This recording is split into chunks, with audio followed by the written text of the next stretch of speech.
Hello. And the webcam isn't turning on. Good. Wait, what happened to the webcam? Webcam machine broke. Excellent. Hey everyone. But the mic is live. We're gonna do an ASMR stream. I'm Pokemon now.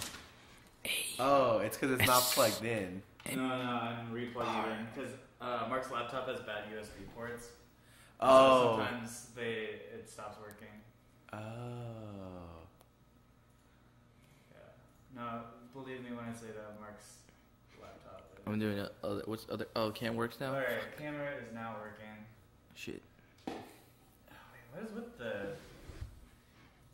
Everything looks really blue. I love being blue. Wait, I'm wearing blue. That's why.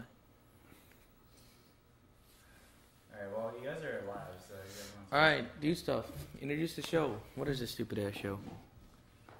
Welcome, guys. So if you guys were wondering why everyone is so low energy right now, it's because these two were literally sleeping during the last series.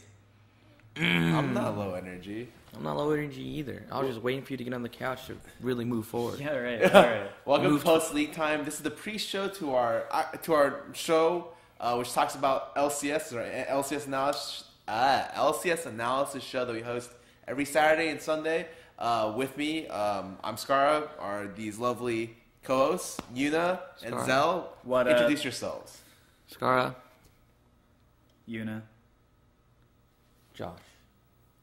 We did it. We introduced ourselves. Next That went topic. exactly how we planned it.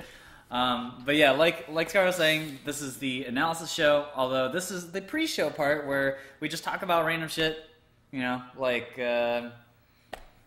Obamacare still being a thing. Yep. So pre-show is essentially, this part is because it takes MarkZ, the other analysis analyst that I have on the show, a while to get here from the Riot Studios. He's so good that Riot calls on his technique and calls on his analysis every week. And so we have to get him after, kind of like a sloppy seconds kind of deal. But we wait for him to come. We wait for him to get over. It takes him, 45 minutes to get here. And in the meantime, we're just chilling. We started our show a little bit early, just for you guys. Yeah. Alright. Are you alive, dude? Well, I'm listening. What? Earth Hello? to Yuna? I was actually listening there. Yeah, yeah. Alright. The Bob Ross email. Tell me more, Scarra. This is crazy. I'm just wondering, dude. What was I going to talk about? Oh, yeah. I didn't even realize... Alright, first topic, right? I didn't know P1 was using the support sub. Have you played with this guy before? Yeah, I played with Shady. He used to go by A Shady. He was RMU, too. Yeah, he changed to Shady. It's so funny. Whenever I play with this guy, I'm like... He's literally... It's not fair because he plays on 15 ping. No, he plays on 8 ping. He literally... Really? He clicks... Oh, because he lives in, the Midwest or something? Yeah, he lives in Chicago. Or You know how you can, ping your ping? Yeah. He does it just to fuck with me every time I play with him. It's not fair. How do you get to play on 8 ping? That's why I'm like... I'm just like, is this guy good? Or is he playing on 8 ping? I would actually love to see that. If Riot ever distributed, the charts of, ELO versus your ping. it's going to be, widely, at the 60 to 70 mark, it's gonna be this huge spike because that's where all the challenges in California are. Yeah. It's gonna be like, see, we told you, ping doesn't matter. Yeah. That would be like Riot's sub. Of course, ping doesn't matter. Just look at this. Oh god. I mean, Quas got to Challenger at 200. Oh god, the amount of times I've heard that story is like, yeah, dude. It's like the World Championship Piglet thing all over again. Yeah. Oh my goodness. Speaking of subs, there's also the COG sub that they used today. The air is dry. Ugly, dude. He's literally some random solo queue player that they have as their sub, which technically I was as well. But he actually got to play on stage. It didn't go too well, Dude, but I respect smashed. it. Apparently, he flew in at 3 a.m. from who the fuck knows where and played the. So dude, that's crazy. What a monster! That's crazy. Joey Wheeler. Honestly, I respect that he was able to come on stage. It just sucks because it was like, I'm watching the game, so I'm just like, there's nothing to expect, you know? Like, you know what you're going to expect. Yeah. You're like, okay, well... You take the CLG's best player and then replace him with ⵬ who hasn't played the role competitively in years, and then you're just adding a random support. Yeah, this is going to go great, guys. And, like, that's it. It's not like this guy... I don't know. I didn't even know he was on the sub-roster. You know, this guy isn't, like, the top of the ladder. He's not like the rank 10 or like he's not like Shady, right? Shady is or was the highest ranked support player. He's at like 800 LP challenger. Like this guy is like I know him as a Masters Janna player. Like that's the first thing that comes to mind. Where you're like, who is Air is dry? He plays Janna, a lot of Janna, and he's in Masters. I see him like every season. That's the only thing I think of. And high skill champ. And that's all I know him for. And so, like, it's cool that he was able to come in last minute. There's just not much for me to talk about the series in general, though. Yeah, I mean, they just got, I don't know, butt pounded. What do you want to... Ran over. Yeah. Use whatever. It's like any term you want to use, yeah. I literally was just like... I looked at it today and I was like, yep. I just turned off the game. I woke up this morning and I was like watching the game and then saw how badly CLG was losing, and me and Miles just played Melee for the rest of the series. So it's just like... Stixay is coming back tomorrow, though, so that's cool. What happened with Stixay? He has tonsillitis, I think, and he had some... Apparently, he had a lot of trouble breathing, so he ended up going to the hospital, like, late. Because it didn't look like he wasn't under any, like, pain or anything, because he like had a picture. He's just like, "Sup, guys?" He ain't dying. Yeah, he's smiling and shit. Just costing my team, some. Yeah, get on stage, you fucking pussy. What are you doing? I was really it was kind of a surprise because I know like last week he was almost not able to play, but he played anyways. I'm like, oh, okay, it's no problem, dude. This week he's probably fine. Yeah. I just thought it was really lucky for CLG that they got secured their spot yesterday because Dignitas ended up winning, right? Or losing, I think. Dignitas lost yesterday. Whatever. Something happened yesterday to where, like... Should you know this shit? Yeah, dude. It's somewhere here. They lost to TSM, right? Right? I don't know. This is why I'm not an analyst. That is true. It's in one of my notes. That is true. No. See, we don't need to know anything. You know? Mean... Oh, yeah. The Dig lost to C9. And so because of that... Because of that, CLG was able to secure the playoff spot without even having to play. Yeah. All right. Well, I mean, and I think that's really fortunate because in a week where maybe Stixay isn't playing, wouldn't that have been like the worst time to lose the whole fucking split off because like some random fucking illness would be. Yeah. Really well, Stixay's contract just got a little more expensive. CLG's like, oh shit, we really need this guy to stay with us. Yeah, and so I just thought it was really lucky for CLG that it happened. Honestly. Right. Yeah, especially, this is not critical, so. And then, what else happened? Team Liquid. PSM. Oh! Never doubted them. We did it. Oh my god. I love, I went to the subreddit to see, like, what people were saying about it, because I missed it entirely. I was too busy playing Melee. Because I assumed TSM was just going to stomp on Team Liquid, and then, like, Team Liquid somehow wins 2-1. Somehow pulled it out of their ass, paid Reggie a lot of money for the win, you know. Like Steve's just buying wins at this point. Steve is like, okay, we bought Adrian, we bought Doublelift, it wasn't enough. All right, I gotta sell my yacht or whatever and pay Reggie. Too. That joke? Yeah, they bought Kane too. Oh, yeah. Kane was the 2v2 bot lane specialist for C9, their analyst. Yes, and he was their head coach for TL this week. Yeah, like Steve is pulling out all the stops. He's like buying from all his buddies. He's like calling everyone up, like, "Yo, Reggie, I need some help. Yo, Jack, I need some help." He's just like, "Fuck, man, what do I do? What do I do?" And then he called LCS and was like, "We gotta change the script. That's what we gotta do." He went straight to the source. He's like, "Fuck it. You know what? Can I just buy the win? Just shit like, to the money. Let us win." TSM's like, whatever. We're locked in first. It doesn't matter. That's true, actually. Like, TSM doesn't give a fuck. No, I just think it's really funny that it ended this way because it's like almost like you're looking at it, you're just like, this is Doublelift's tryout. They just doing it in LCS. Yeah, Double played fucking. He played well too. Really well. I saw this, and I'm just like, are they going to use a 6-man roster next season? Like, no. Doublelift looks pretty. I don't think WildCard would want to stay on a team like that, where he's just like the 6-man. Oh, they're not locked in first. Whatever. They're like basically they're guaranteed for playoffs. Okay. They got first payoff bye regardless, right? Yeah. They could be first or second. Yeah. So that's pretty much it. Pretty good, I think. All things considered. Oh yeah, the funniest thing were the people who are actually. Did you see my tweet where that one guy was just like, "I hope Doublelift never plays for TSM, you snake fuck." I thought that was so funny, dude. I literally just died laughing. You snake, you beat us. How dare you? That's like backstabbing us. Let us win. Dude, when you got a fan base that big, like TSM fans are actually crazy. I'm sitting in there, and it's just like, out of nowhere, just a random TSM chant. It's just like, fucking Christ, dude. These guys are gonna kill us if we win. I mean, that's what happens to the largest fan base, right? Yeah. They are the largest fan base by far. By far. I mean, yeah.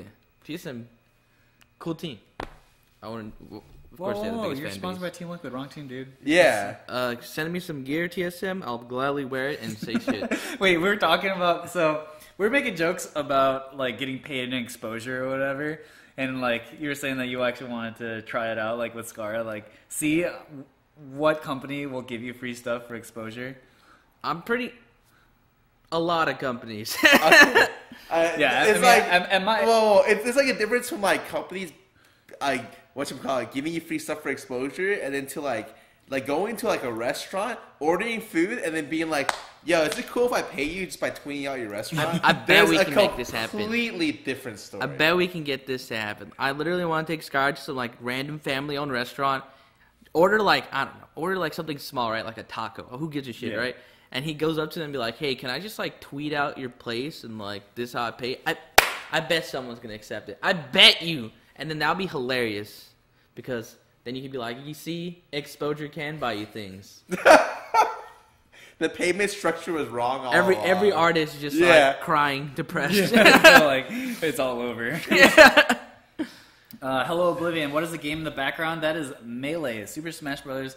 Melee for the Nintendo GameCube. Best game of all time. I knew as soon as he read that, he's just like, "Yes, I can talk about Melee." Yes. Melee, dude. I pays... could talk about Melee literally forever. Like me and Mark, back when we lived in the other apartment, would literally just like talk about how awesome Melee is for hours. Really? I wish I was even like kidding. Like we would be playing Melee, and then we're just like, "Oh my god, this mechanic is just like so well designed," and we'd like go off on about it for 2 hours. Like the game is that good. I could talk about Melee forever. Well, I know you could talk about Magic forever, right? Yeah, I could talk about Magic forever. Literally, I was in a car ride. I was in the car ride with you and Mark, and we started talking about Magic, and the car ride started and finished. It was like a 30-minute ride, and he's like, "You guys were just talking about Magic the whole time." I'm like, "Yeah, we were." We didn't stop. Like we started, and like we just kept going. And like I'm interested in that kind of stuff, but that's the real passion, you know. Yeah. Well, it happens. Wizards of the Coast. Ditch the show. Yeah. I have 2 friends who run 2 different podcasts about Magic, so of course it ends up being like. Okay, I'm just saying, Hasbro, Wizards of the Coast. If you're watching, we could do a sponsorship. We could shout you guys out. Some Modern Masters boxes. All we need in payment. That's essentially exposure. We're not like the ideal Wizards of the Coast type. They want just like old white dudes as part of their cast. You're pretty old. old. Except Jimmy. I don't see in color. Oh, damn. I got one up there.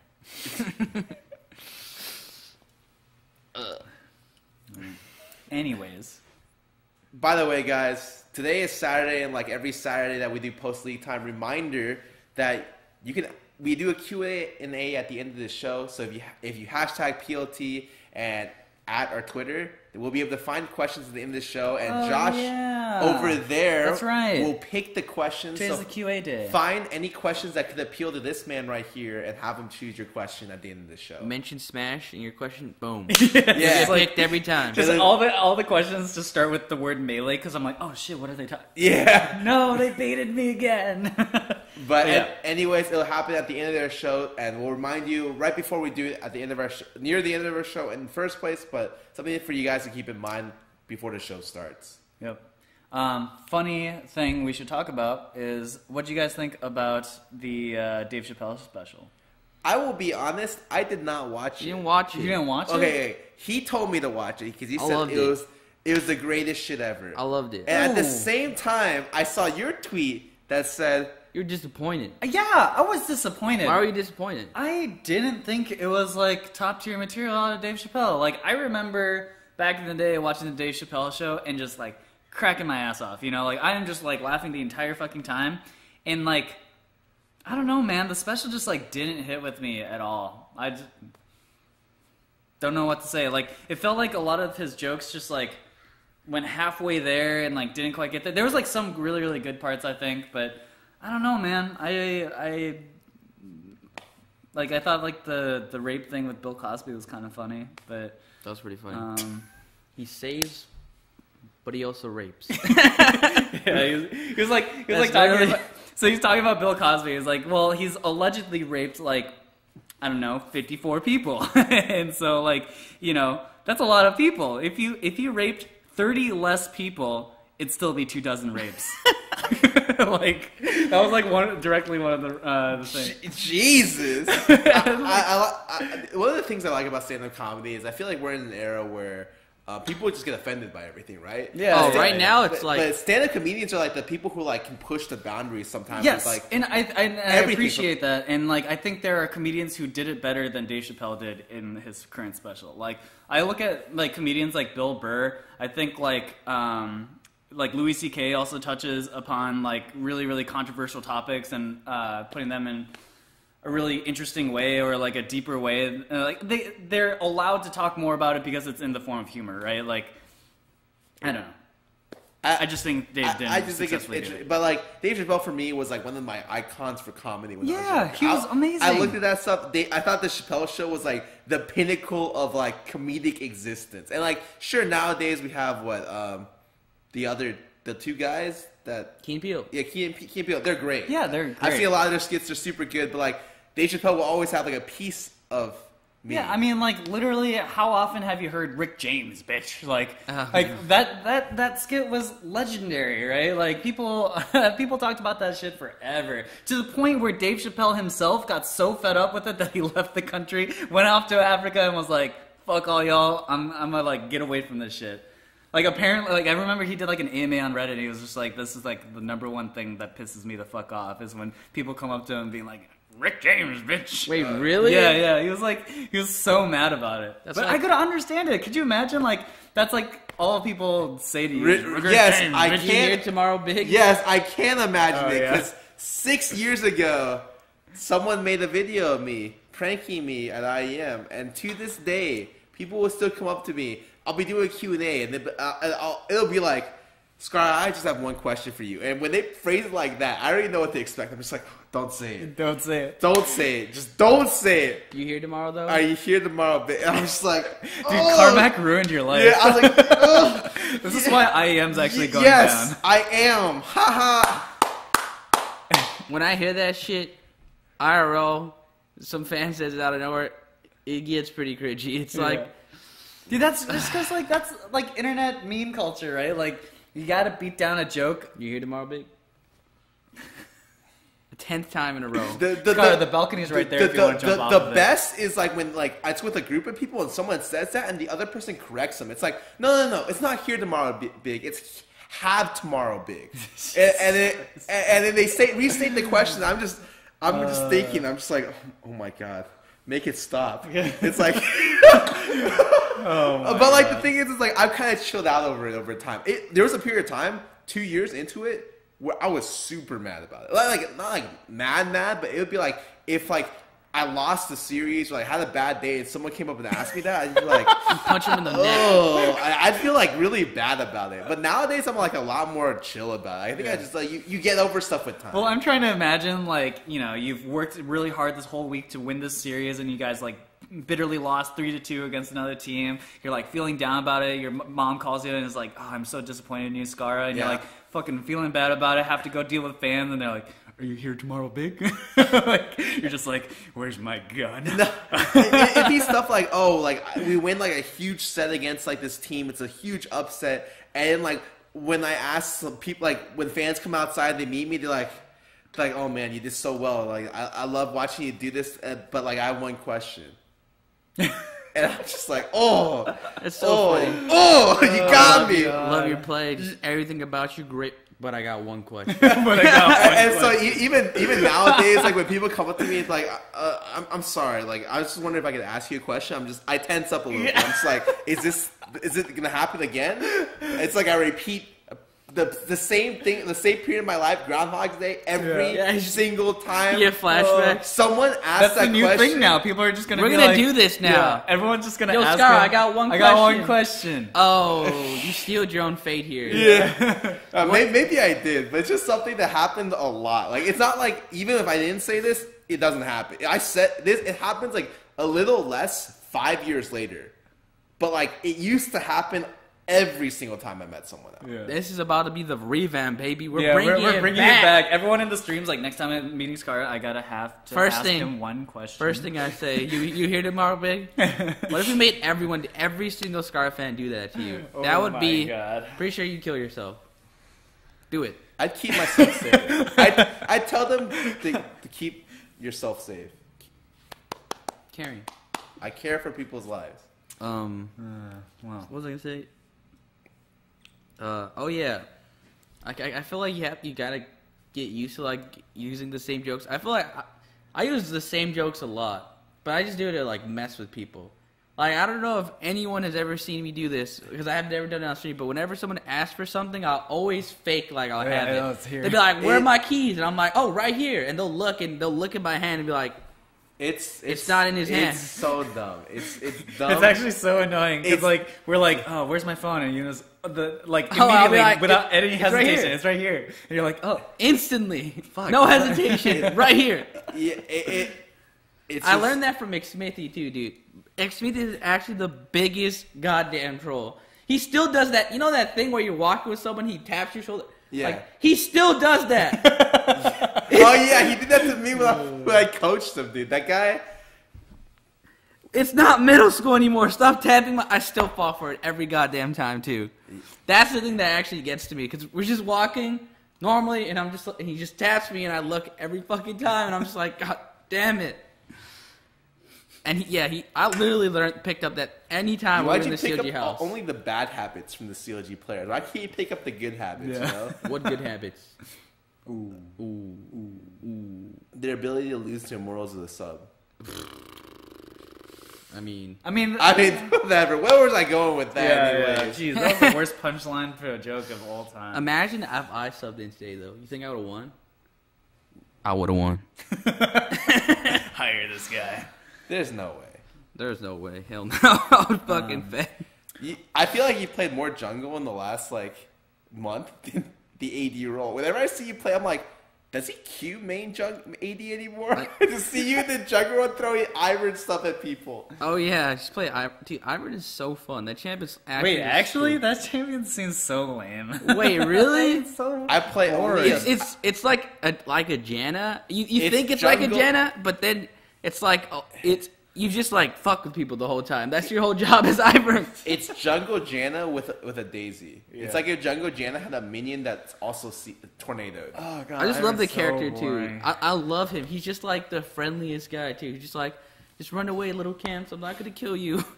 And then summoning Daisy to kill an AD carry or someone is just, it's so funny, dude. It's just like a 2,000 HP golem that slowly pounding on them, and they're like, I can't fucking run. He's perma-slowing me. I really like that champ. Yeah. All right. Oh, new Galio. Oh, yeah. You had some interesting thoughts about it. Okay, so every time a new champion comes out, I'm typically the guy who plays the champion 20 times in a row. I'm the type of guy where people come on my stream like, Scarra, play Galio. I play him 4 games in a row, and they're like, Scarra, we'd like to see Cat. And then I keep playing Galio. And they're like, no, seriously, man. 6 games is enough, and I'm still playing Galio. People I make people regret asking me because I just play the champion so much. So, for instance, AP Nasus, 50 games of AP Nasus this season, 30 games of Cho'Gath this season. Stop playing Cho'Gath. The champ doesn't work. It just sucks ass. And then, so, Galio, I think I played about 12 to 15 games. And I think it came out, 4 days ago. So, yeah. I probably play that champion more than most people. All right. So, what's the hardest thing about my initial thoughts are... his ulti is super cool. Yeah. His Q isn't cool. The biggest thing about the biggest problem I have. Okay, wow, that was beautiful. No. Okay, you know how the profound stuff is like the stuff that sounds really stupid, but let me break it down with some analysis. Okay. His Q looks like it does something else, except for it just does damage. Like when you throw the Q, if when you see the picture of the Q, he's throwing 2 tornadoes at you. You're just like, oh my god, what does this do? Does it slow me? Does it accelerate my move speed after I follow it? That's what I thought it was maybe gonna do. it like combines into like a super CC, and maybe it makes them snared something. But you just find out that the Q is only damage. And I actually hate that. Maybe it's just slow. Sure, yeah, exactly. The problem with the champion is his Q does actually insane amounts of damage. Yeah, dude, if you stand in that thing, you're gonna die. Nuts damage. But I would prefer if they nerfed the damage portion to give him more like reliable ability to stick on people. Because at the moment, he'd be so broken with that. Yeah, well, no. Like all his other abilities are to like stay on people. Like, no, his E is like got like a 14-second cooldown. Like I'm telling you, when you play that champion, if they get away from me one time, I never get back on them. It's actually really bad. And so, but like I don't think a champion should have every possible thing. That's what I'm saying. Like they should just nerf his damage. It just feels semi-incomplete. It's like a champion that like even his Justice Punch is kind of lackluster. Yeah. He's I'm gonna walk up to you and do like the Falco uppercut, but like not Falcon uppercut. Falco. He's right there. Okay. He can hear you. The Captain Falcon. The Falcon uppercut, but like not long enough for it to seem cool and not graphic and have 0 graphics attached to it. It just is like it's so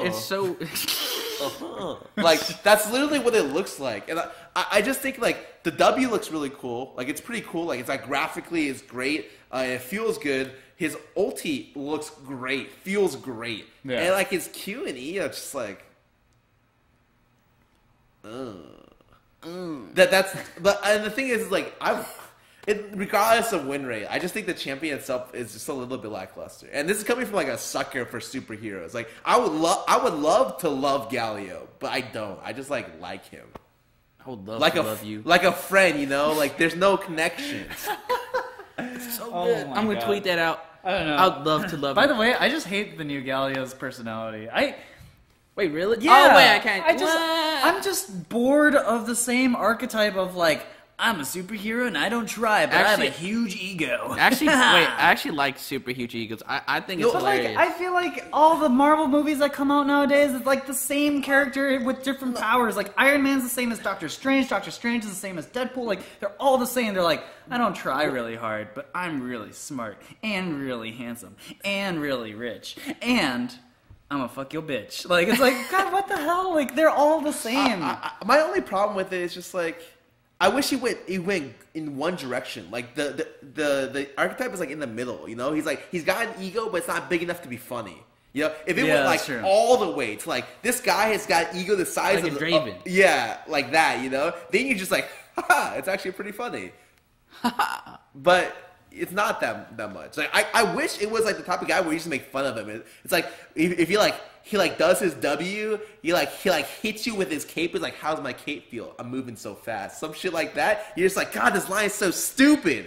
I hate this character. But then it becomes like more funny. Like I feel like this person, it's more like a unique personality. I agree with you. It is kind of like, I think it's just, it's funny. I think about it like Western superheroes versus like Eastern superheroes. Like Eastern superheroes are also just the same, right? Like if you're thinking about like Goku, Naruto, like all of them, it's like the same shit. They're like really, really lame, and then they get really strong with a lot of effort. They like try really hard, and that's like the thing. But like Western superheroes always feel like I don't really try. Yeah, I don't want to try. I'm just really talented though. Like I don't know. Maybe. Like, that's how I feel. I don't know.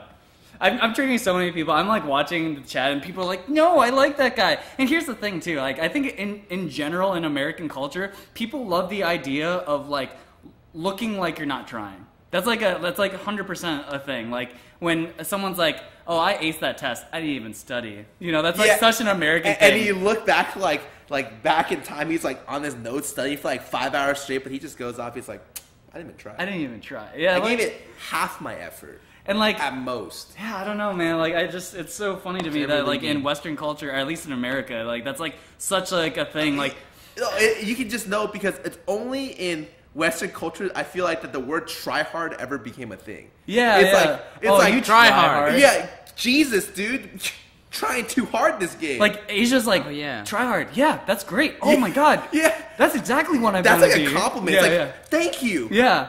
I've never been complimented this much before. Yeah, like I'm pretty sure we've talked about this like multiple times. Like when someone calls you a tryhard, you're like, okay. yeah. Like, thank you. I know it's the stupidest insult ever. Yeah. I don't know. Thank God I moved away from that though. It was a thing, but now everyone's like, you know what? Yeah, tryhard's stupid. It's like still kind of a racist. Thing. It's still kind of a thing. Why does it have to be that the same? Never mind. Try hard. Try hard. Jesus. Like saying it. Anyways. But like, I don't know. How do you guys feel about Gallia? I don't know. I haven't played him yet. You haven't played him yet? I just think his kid. I haven't played him. Like I've played against him, and I've yet to like lose him. I don't know. It just feels like half the time when he eases in, you like step slowly to the right, he just straight up misses, and you're like, kick his ass. And then he throws his W on, and you're like, okay, we can't kick his ass. Then it fades away, kick his ass. But I don't know. Yeah, you're right. It just feels like, I think if his Q had like something else, like a slow or a snare, it'd be a lot better. Maybe not a snare. That would probably be OP as hell. Yeah. Oh, and the weird thing is the Q as well. It's like it's so. I feel like it's unexpected damage, right? Usually when that thing like stays there, you don't expect it to like. I don't know. You don't usually expect like spells like that to do a lot of damage, but you stay on it, you actually will get one shot by the Galio Q. Yeah. If you build AP, his Q, like with Roa Abyssal, your Q alone does 800 damage. Jesus. Wait, what? Yeah. It's really? Like not including the percentage max health, it does like 600 to 800 damage. Jesus It's Christ. like actually disgusting amounts. Is he at wait? So where the hell is Galio supposed to be played actually? He's supposed to be a top or player. top. Yeah, he's supposed to be. No, like the thing is, also Galio lost his identity kind of. He used to be like the magic damage soaking tank. Yeah. Or like mage. So his passive was like, let's stack shitloads of MR. I'm gonna be playing against like a LeBlanc, and you can never kill me. Or like Lissandra, and champions that have burst and not much consistent damage. Nowadays, it's like sure he has a magic damage shield in his W. Is he even really good against mages top lane? Not really. Yeah. Like, I think if you play the Rumble Gallia matchup, the Rumble still wins. Like, it's like he'll beat like the bad top laners, and he'll beat tanks. But it's like that's not impressive enough. He's not like a good enough tank to where beating tanks is like he doesn't beat them hard enough. Yeah. So it's like the champion itself, I felt like had a really strong niche, and then just became like reverse Shen ulti random top lane tank bruiser, number 7. Number 7, the fourth. Yeah. That's honestly kind of how I see it. I mean, I just think in general, League of Legends has a problem where like too many champions are not unique enough. They just fall into the same 3 role. hits on W. I mean, like, Whoa. yeah. So there are things like that, but like, I'm just thinking like Nautilus and Maokai could possibly be the same champion, right? But or like, I don't know. That's why they're doing that tank rework, because a lot of times, especially for tanks, that's what the best. When tanks are strong, you always take the best tanks. Because the unique tank traits aren't good enough. And did you see what they're doing for the tanks? Some of the stuff that's coming up is really interesting. I haven't actually. So like Amumu's passive is changing to when he autos someone, everyone takes 10% of their damage.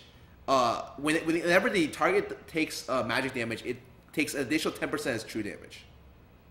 Like from any source? Yes, from any source, including teammates. What the hell? So like right now, it's actually a really large amount of magic pen when you auto someone. Yeah. But like it's gonna turn into something where it's like, oh shit, if he autos me, it's gonna hurt. Amumu, and then like that's why does that? That's his passive. His current MR. passive is he shreds flat MR. It's actually really strong.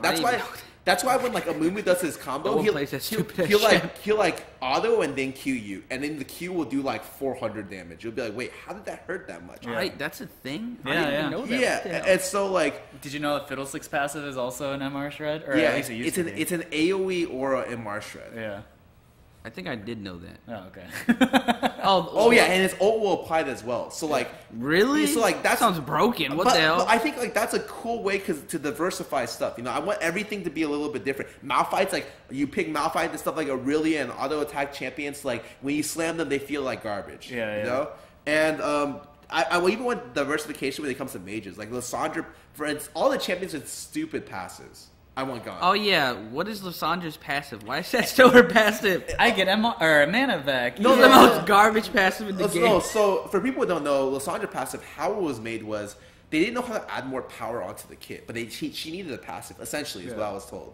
And so what they did was they gutted her base stats. So she has the lowest mana regen of any champion in the game. Yeah. And her compensation is that she has a free spell usage whenever you every X seconds. 8 seconds? Yeah, it's like 14 early. 14. But it goes lower based on the amount of people you hit with spells. Right. So really? Yeah. Okay, you don't know champs at all. Just don't even. We're talking about champs that literally suck ass and no one plays. Even when she was, dude, she used to be really strong. Remember when she used to be pro the belt every game? She just one hit you. This was not even a year ago, I think.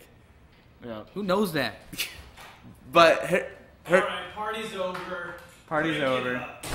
One thing I wanted to say before we end, it was I feel like it's really hard to work with the Galio in solo queue. It feels like no one really knows when to work with it. So half the time you ult, and it's like your ult is in a random spot, or people just run away, and it's just I don't know. It just feels weird to work with in solo queue. Oh, so if you're playing Galio, the only thing I have to say, the only combo I found that works so far, play with a friend that plays Camille. Because what happens is when you Camille ulti someone, you Galio on top, and they can't run away.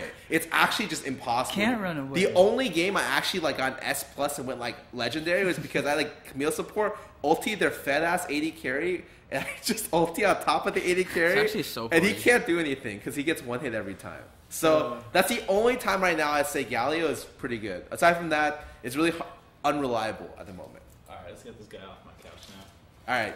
Alrighty. Get off, you two. Goodbye. MarkZ. Also, Naruto just ended. Oh. Wanted to bring that up. No one. Whose wall is this? Mine. There are my notes. I took notes yesterday. You took notes yesterday too, right? Yeah, I took notes today. No, Yeah, I saw that. I was like, dude, what the fuck? I took a nap during the game, and I literally had to watch the note. I streamed later at night. I did video review. I get it. You knew that I was gonna work extra hard on Friday, What so the you're like, I'll heck? take a nap. No, dude. I get it. No. It's not a big deal. No. Yeah, I mean, yeah. Yeah. I knew. Yeah. All right, welcome, guys. This is post-league time. This is our LCS analysis show happening right after the LCS. Yo, Josh, did you see the rotating logo I threw on there? Yeah, dude. Looks great. Yeah, thanks, man. I was gonna say if you want to change anything about it, go ahead. But, Okay. But I guess you can just as I'm doing the introduction, we might as well skip me. I'm Scarra. And the person who just rudely interrupted me is MarkZ, my other co-host, who's also... What are you also? I was also a coach back in the day, an analyst, never a pro player. I got my start with Curse, all that stuff. You guys have probably heard this a million times. We'll cut it short. Instead, let us know if the clickety-clack in the background of the melee is frustrating. If not, no problem, but we'll see. I'm fine with it. Is the chat fine with it? No. I didn't say anything, Josh. I said the chat will let us know. Get down there and do your job, Josh. All right, so you want to start things off? Yeah, so is there something else we need to introduce? No, I just mean the LCS is fucking All right, crazy. we're going to jump into the games. We're going to be doing Fridays and Saturdays games today. And so let's start off. Friday's games start with C9 versus Dignitas. This was actually a pretty sad series overall. I hated this series. I hated this series too. Both series they were the same, or on Friday were the same way. Dig had the series won. I'm literally tweeting, there's no way Dig can come back. You mean C9? Or C9 can come back. It's unlosable. That's what I'm typing in my chat. And then they lose. Shit. Yeah, so both these games were like that. Both series, I mean. Game 1, it was a 2-0 in C9's favor. Both series were 2-0s, but it started with a lot of good stuff going on early for Dignitas. And then they just found ways to throw around Baron consistently that was just abysmal. So they lose game 1. Game 2, they give the fattest camp ever to Someday and absolutely destroy Impact. And then they just fight non-stop in the jungle against an Ori Rumble Zyra and just lose every fight. And then they lose the game. It was so pretty depressing series. Well, so it's not depressing if you're a Dignitas fan because you're like, man, we look really good. We're smashing C9 even though they're not known for their early game. and then you lose. So it's like a little bit of a feel-good win, but also a feel-bad win because it's like we should have won this series just straight up. The way I see it is that a lot of the problems is that they don't really know how to initiate. But they're trying, and like to give them the benefit of the doubt because it's better that they try and fail than never try to make right. the Like attempt. if you see between like they did like week 4 and week 9, you're like, I'll take the week 9 failure Yeah. of like not getting the engaged properly than just sitting back and losing. And especially because right now I think Chaser's been playing a lot better early. Chaser's early game's a lot better. And so like the first game going down, I just thought this game was super funny because I thought the game was blown open when Contracts tried to make the top lane play and it's warded. Him on Elise, he breaks the blast plant into the Rengar, sitting in the bush, waiting for the gank, and then they double kill top lane. And I was just like, oh, this is a tragedy. That was like after Chaser already had a kill too, like around mid or bot. And then Chaser comes back top and kills him again and takes tower. And that's the point where you're just like, well, they win. Right. So Ray was in game 1, and he's playing Jarvan top, which is not really a great pick at all. It's terrible. This was a draft where I looked at it and I was like, oh, they counterpicked themselves in 2 lanes. Or like they set up they gave the other enemy team the ability to pick a counter in 2 lanes. Yeah. And so what happens in a lot of these situations is when you're giving the other team lane counters, it means you put more pressure on your jungle to perform without pressure.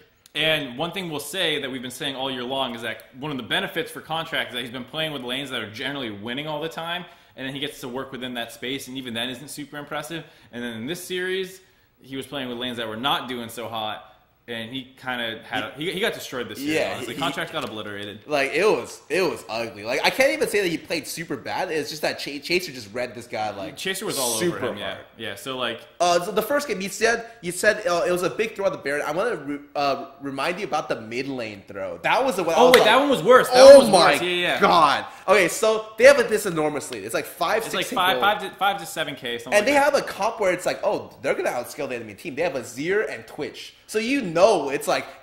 The other team is like relying on their J4 pick to go in and like blow up one of those carries and then like win the fight in like J4 trades. But J4 was like super far behind. He was getting destroyed by Chaser. It was like 0-3 or something. And then this team fight happens. Where they dive past tier 2 mid lane and they get like aced almost. It was like I think 4-for-1 or 4-for-2. Something insane where they just dive way too hard. The backline. And Jensen, and this entire series, Jensen just plays Orianna.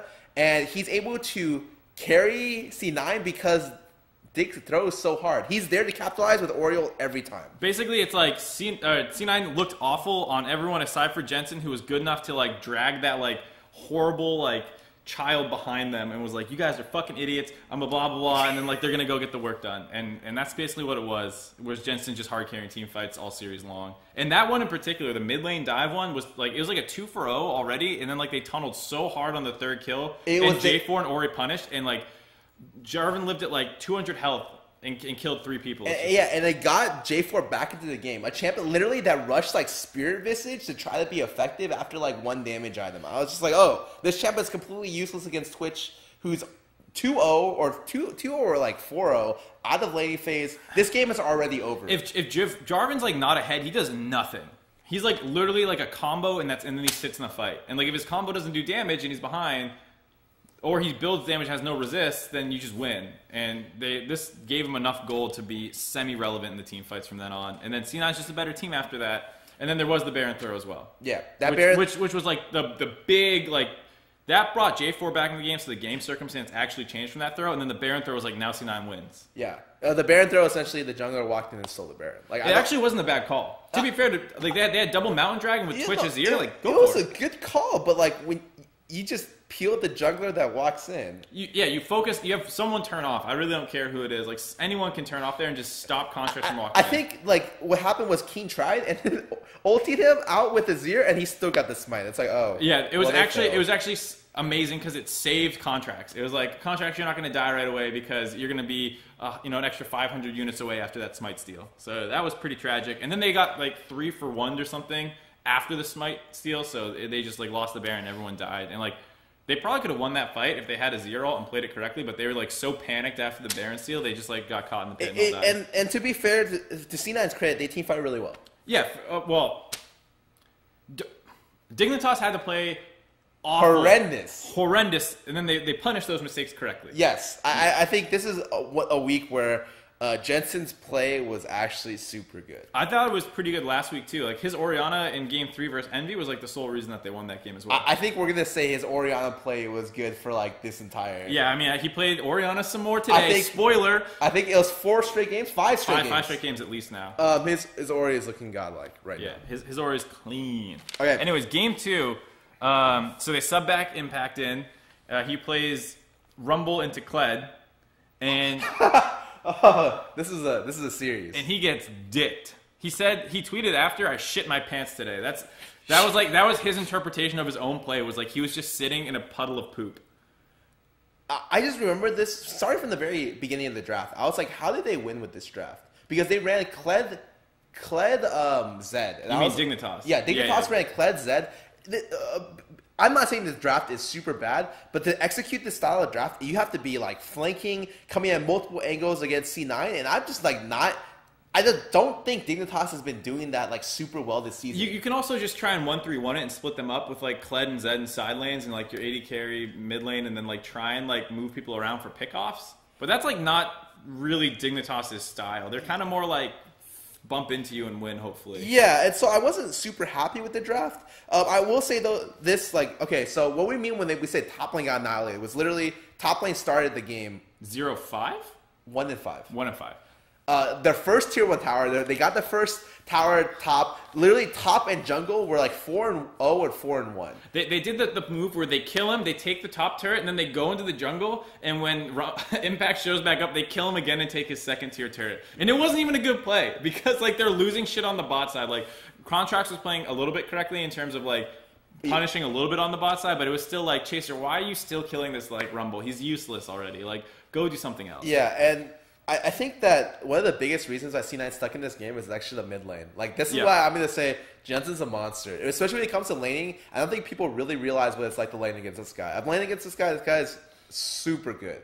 As in, like, best in North America. When he's playing well, this guy is world-class laner. Straight up. So, he destroyed King. I think it was, like, it was like a 30 CS lead into a 40 CS lead into a 60 CS lead. I was just like, when is this going to stop? So one of the things about Zed is like using your first ultimate with your summoners is super important. And Keen's first like play that he tried to make was like this super over aggressive play into the bot side where like he shadows, flash, ults onto somebody, ignites him, and tries to drop all his damage and just like Keen had a horrible game outside of like laning phase and everything. Like he actually played really bad. Yep. And this is something I don't know if I was talking with you about. I forget who I was talking with. Just like Keen is a player who is like consistently underwhelming, but like has big pop off games. So like it's hard to. It was Josh. Josh's pointing at himself. Yeah, like Keen will like look mediocre and then like look amazing, and then like but he has way more mediocre performances that you tend to kind of forget about. So you're telling me he's like a poor man's Ryu. I think that's Ryu is like a much more stable mid laner, and he has those pop off moments as well. Yeah, and so I would take Ryu over Keen like 9 times out of 10. That guy 9. When is the one time you take Keen? Like Hecker and mid counterpicking Zed? Like Okay, if he's like counterpicking Zed with like one of his like really crazy counterpicks, I'd probably take Keen. But I completely agree with you. I think that in this game really showed like Jensen was playing super well and Keen just got destroyed, and that allowed Jensen to be strong enough to be able to take control of the mid lane. And then what ended up happening was like actually tragic. So it was literally. I rewatched the game. I wasn't paying super much attention the first time I rewatched it. I was like, oh, they died in top red side jungle. Chaser and Someday went and invaded top side jungle, and they got double killed, but double Oriole. They got Oriole. They got on double top killed. of Rumble. Yeah, it was disgusting. Okay, and fast forward 5 more minutes, and in the exact same spot, same thing. Their team gets double killed again, and I'm just like, wait a sec, didn't I just see this? And then they go to the bot side. They try it there. Like maybe top's the problem. Let's try bot jungle. And then they get double killed again with Oriole. And I was just like, oh my god. Like at this point I'm like looking at Jensen, and Jensen's like strong enough to literally QW and E and kill Lulu. Like it is insane. I don't even know if he needed the E. Yeah. I think it was just QW. Like there was no Thunderlord's proc, and he like insta killed this Lulu from like 80% health.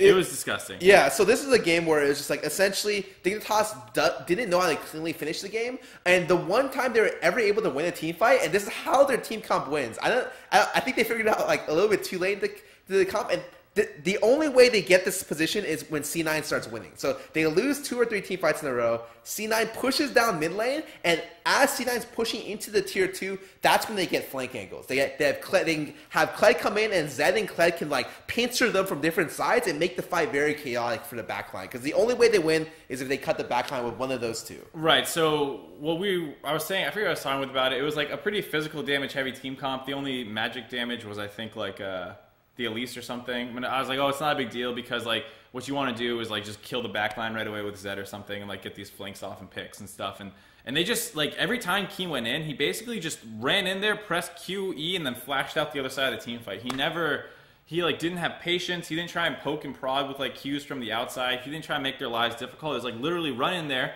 use your defensive spell so I can't assassinate someone, and now I'm out of the fight. Yeah, if you see Zed players, they'll start in from the side. They'll shadow in with WQ, and then they'll wait there. And then you're pressured by the shadow, and as your team is collapsing on them, you have to also think about the shadow. Like, do you run through the shadow? Do you run into the enemy team? Like, you try and force that. And to be fair, Smoothie put a lot of pressure on them. I think when you're playing Zyra, the best position you want is melee divers, because that's when Zyra excels. And so as soon as they had dove in, Smoothie was pretty much on point with Jetson to be able to take over the divers as they tried to collapse. And sure, I think Keen even had one moment where like he dodged the Oriole. It looked really flashy, but for the most part, really ineffective. Yeah, it was really just kind of like binary run in there and try and blow somebody up and not like playing with any sort of nuance. And it was like, you know, C9's way too good of a team to lose to Zed just like ulting into their team consistently. Yep. So, I mean, what's your takeaways from this? I think Dig looks... The thing is, Dig lost the series horribly, but I didn't expect them to be like a top 2, top 3 team. I think it's sad that they lost, given like I thought Dig would like do well in the early mid game, and they did, but they did even better than I thought, which makes it even that much more painful when they lose. They had like an Immortals level pop off. Right, for sure. That was like, yeah, they were crushing both games really hard, and the fact that they couldn't win was really sad. But like you said, I think this is for Dignitas still a bit of a feel good loss because you did look really competitive. And I think this time around they obviously failed, and then C9 looked horrible, but Jensen played well. And Smoothie played pretty well too, I think. So Jensen, Smoothie, and Sneaky was fine. It was just top and jungle were not great, and then I think for the most part Sneaky was fine, right? They didn't get really crushed in anything. He did okay, like as opposed to the series today where he was like, oh my god. Kind of stuff, which we'll go into later. Yeah. Let's move on to the next series. FlyQuest versus Echo Fox, once again a 2-0. Once again, the team that was like doing really well lose. So I couldn't believe both games. Echo Fox gets the lead. They throw horribly. FlyQuest comes back and wins. Yes, I actually couldn't believe this game because I'm rewatching the game on my stream and people had spoiled the series for me. I didn't care because I was watching it. So it was like, oh man, so new FlyQuest Echo Fox, bummer. It was like, okay, well, FlyQuest won this series 2-0. And I'm watching the first game being like, oh, he's messing with me. This is like a fake spoiler, you know? Because Victor, at this point, is 5-0. It's 7-0. So the way the game plays out is essentially Froggen gets a lead. And like, when I say a lead, it's not like... It's not a small lead. It's he becomes not only the main wave clear, but he also becomes the main split push threat that also kills split pushers. Like, it should say something that, like, the mage just started split pushing against Camille and just started killing her. And so Froggen got to the point where he was strong enough to literally get 5th item Void Staff, and it was the correct purchase for him. That's just... This guy was... This guy was a monster. They got Baron... At this point, Froggen's like 502. He's got... insane CS stat. He is richer than Keen Minus. This guy is Echo Fox has all the tools in the kit to win, and they throw in enormous monumental fashion. It's game over. How'd they throw, Scarra? Keep going. Well, the first pick was Moon ended up getting a pick on him mid lane when they were pushing up. It's like, okay, whatever. They weren't able to get much off of that, and I think the last thing comes down to was it Elder Dragon fight? That was terrible. No, that was like the game ender. Yeah. But what ended up happening before then? I think. Well, so like there was also like the stupid turret trading that happened too. Like early mid game, instead of like trying to actually like fight them and use their advantages that Echo Fox had after winning like early fights, they just like opted into turret trades. And FlyQuest was like, great, we will take this influx of gold on all of our carries for no reason. And they traded, I think, like, both teams had like 5 or 4 turrets down at like 15 minutes. It was like, what? Why are you guys just like backing off? Fight them. You're stronger. Like, you should trade turrets when you're behind. And Echo Fox just let them trade turrets over and over and over. It was actually really tilting that that was their concept of macro is so bad, especially when we get into game 2. Because it's actually game 1.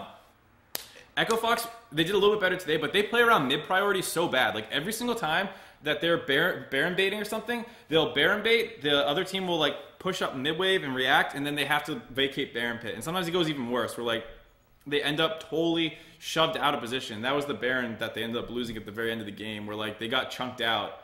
And like, oh yeah, they just lost the Baron for free. Yeah. They just like they never get mid priority after the first time. They get mid priority vision control, and then they never go back mid to get mid priority the second time. Now that they have vision control, they almost never do it.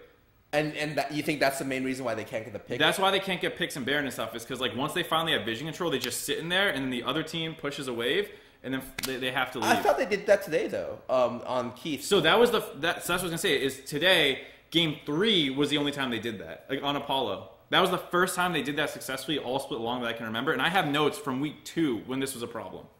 They lost a series in week 2 the same way, where they just got ran around because they never pushed mid-wave after they got vision control. It's so tragic. It's like one of like the most basic, like, you know, get priority, get vision, control an objective, and then like if you need to, get priority again. They never get priority again. And I think that's a really interesting way to look at it. Now you talk about it, I think that could be the case. I have to go rewatch the games. But it would explain a lot about why they're unable to effectively do any kind of late game closing. Because a large part about closing late game is just being able to contest Baron and Elder Dragons. Yeah. So anyways, that was a problem, as well as like they obviously didn't team fight that well either from any position. I thought this is a game where like you didn't even need a team fight. Like the only thing I had this game that was kind of somewhat annoying for me was that Froggen got such an early Abyssal. This is a game where like he needed a full build to have a Banshees as well as a Void Staff. And so you see him going all the way to 6 items. He didn't have a Void Staff when they got MR. He had a Death Cap, and he was buying a Banshees for his 6th item. And then you look at his item build, and you're just like, well, was the 10% CDR from Abyssal really worth it? And I didn't think so. Like, I think that he could have easily like sat on the Negatron, skipped the build, accelerated toward his like Death Cap Void timing, and then went back for Banshees.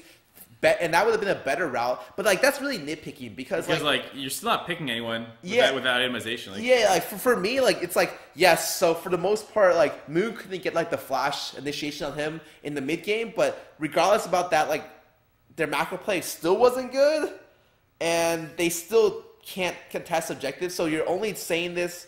Echo Fox has the ability to win if like Froggen somehow finds a godlike play.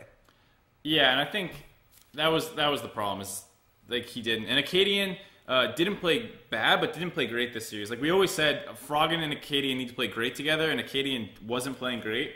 And that's why they lost a lot of these like close games, because they don't find like these insane Lee Sin kicks the way he found, say, in today's series. You know what I've realized for Fox, actually, is every time I see Fox pick Kha'Zix, I always think it's a bad idea. Because this is a team that doesn't understand how to close out late game situations. So regardless, unless he gets the legit 9-0... like opening on Kha'Zix, Kha'Zix becomes a useless pick for Echo Fox 100% of the time. Well, I mean, their front line's pretty not great anyways between Looper and Acadian. And then you put Acadian on not even a real frontliner, and it's just Looper. It becomes it's terrible. Like, yeah. And so like you'll even see the series today. It's like, oh, okay, well he played Kha'Zix, but like almost never am I just like, well, outside the early game he got a lead. But like, what really happened? Like they stall at the mid game, and because they don't know how to close, whether or not it's because of like they don't know how to do mid priority off the Baron bait or like controlling Baron. For the most part, I just don't like Kha'Zix as a pick for them in general. And I think stylistically it fits Acadian perfectly, but it doesn't matter because they can't work with the champion very well. I thought it was better when it was a stronger pick, and you could basically brute force like fights with the champion because it just destroyed people with so much damage, but it's not in that state anymore. I think right now, like the champion a lot of these like carry-oriented players are looking at is Rengar, because not only is it disgusting amounts of damage, it's also really tanky. Well, it makes plays too on its own. Where like in a 5v5 situation, where like Kha'Zix in a 5v5, generally can't just jump in and start the fight, where Rengar can do that. He can just jump in and Bola and like double W and like get a Shen ult or something, he's fine. Or Lulu, whatever the follow-up is. Like Kha'Zix is a little harder to do that with. Okay, let's move on to game 2. What happened here? It was... I actually don't know. I didn't write anything for game 2 because I think I was really mad about it. I have a note that usually I circle the most important things. It literally says, the note says Looper, like, and then the arrow, garbage. What was he playing? It. He was playing Singed. My god! This is a game where, oh my god. Okay. Wait. So, do you remember the play where he ran up mid lane? Yes. That's not his fault. Why is it not his fault? Because as a Singed player, that's how you play him. That actually tilted me because everyone was going off on Looper. I think it was a fine play, but as soon as you see the Shen ult come in, you disengage. No, you don't run back down. You run around. You run to the right. Yeah, that's exactly what he did. It's his team's fault. Go watch that play. Looper plays that right. He runs, he forces a Shen ult, and what's a Singed going to do? Turn around back through the turret and run that way? Or run right, bait the entire team to chasing him to kill him while his team takes mid turret? But the problem is his team didn't focus down mid turret. They went onto the Orianna that he just flipped in. That's not his fault. Like, what do you want the Singed to do? I think there's multiple ways you could have played that. One, the Singed could have just stopped, and then because what ends up happening is if he goes back top lane, he just gets full control again. They can repeat the dive in another minute easily. Right, but you don't get mid turret then. Well, you could just repeat it a minute later. But why? You can force the Shen ult right then, and then you just run right. If he just runs right, what does FlyQuest do to him? Nothing. I will agree. But the thing is, they can ignore him and keep pushing forward.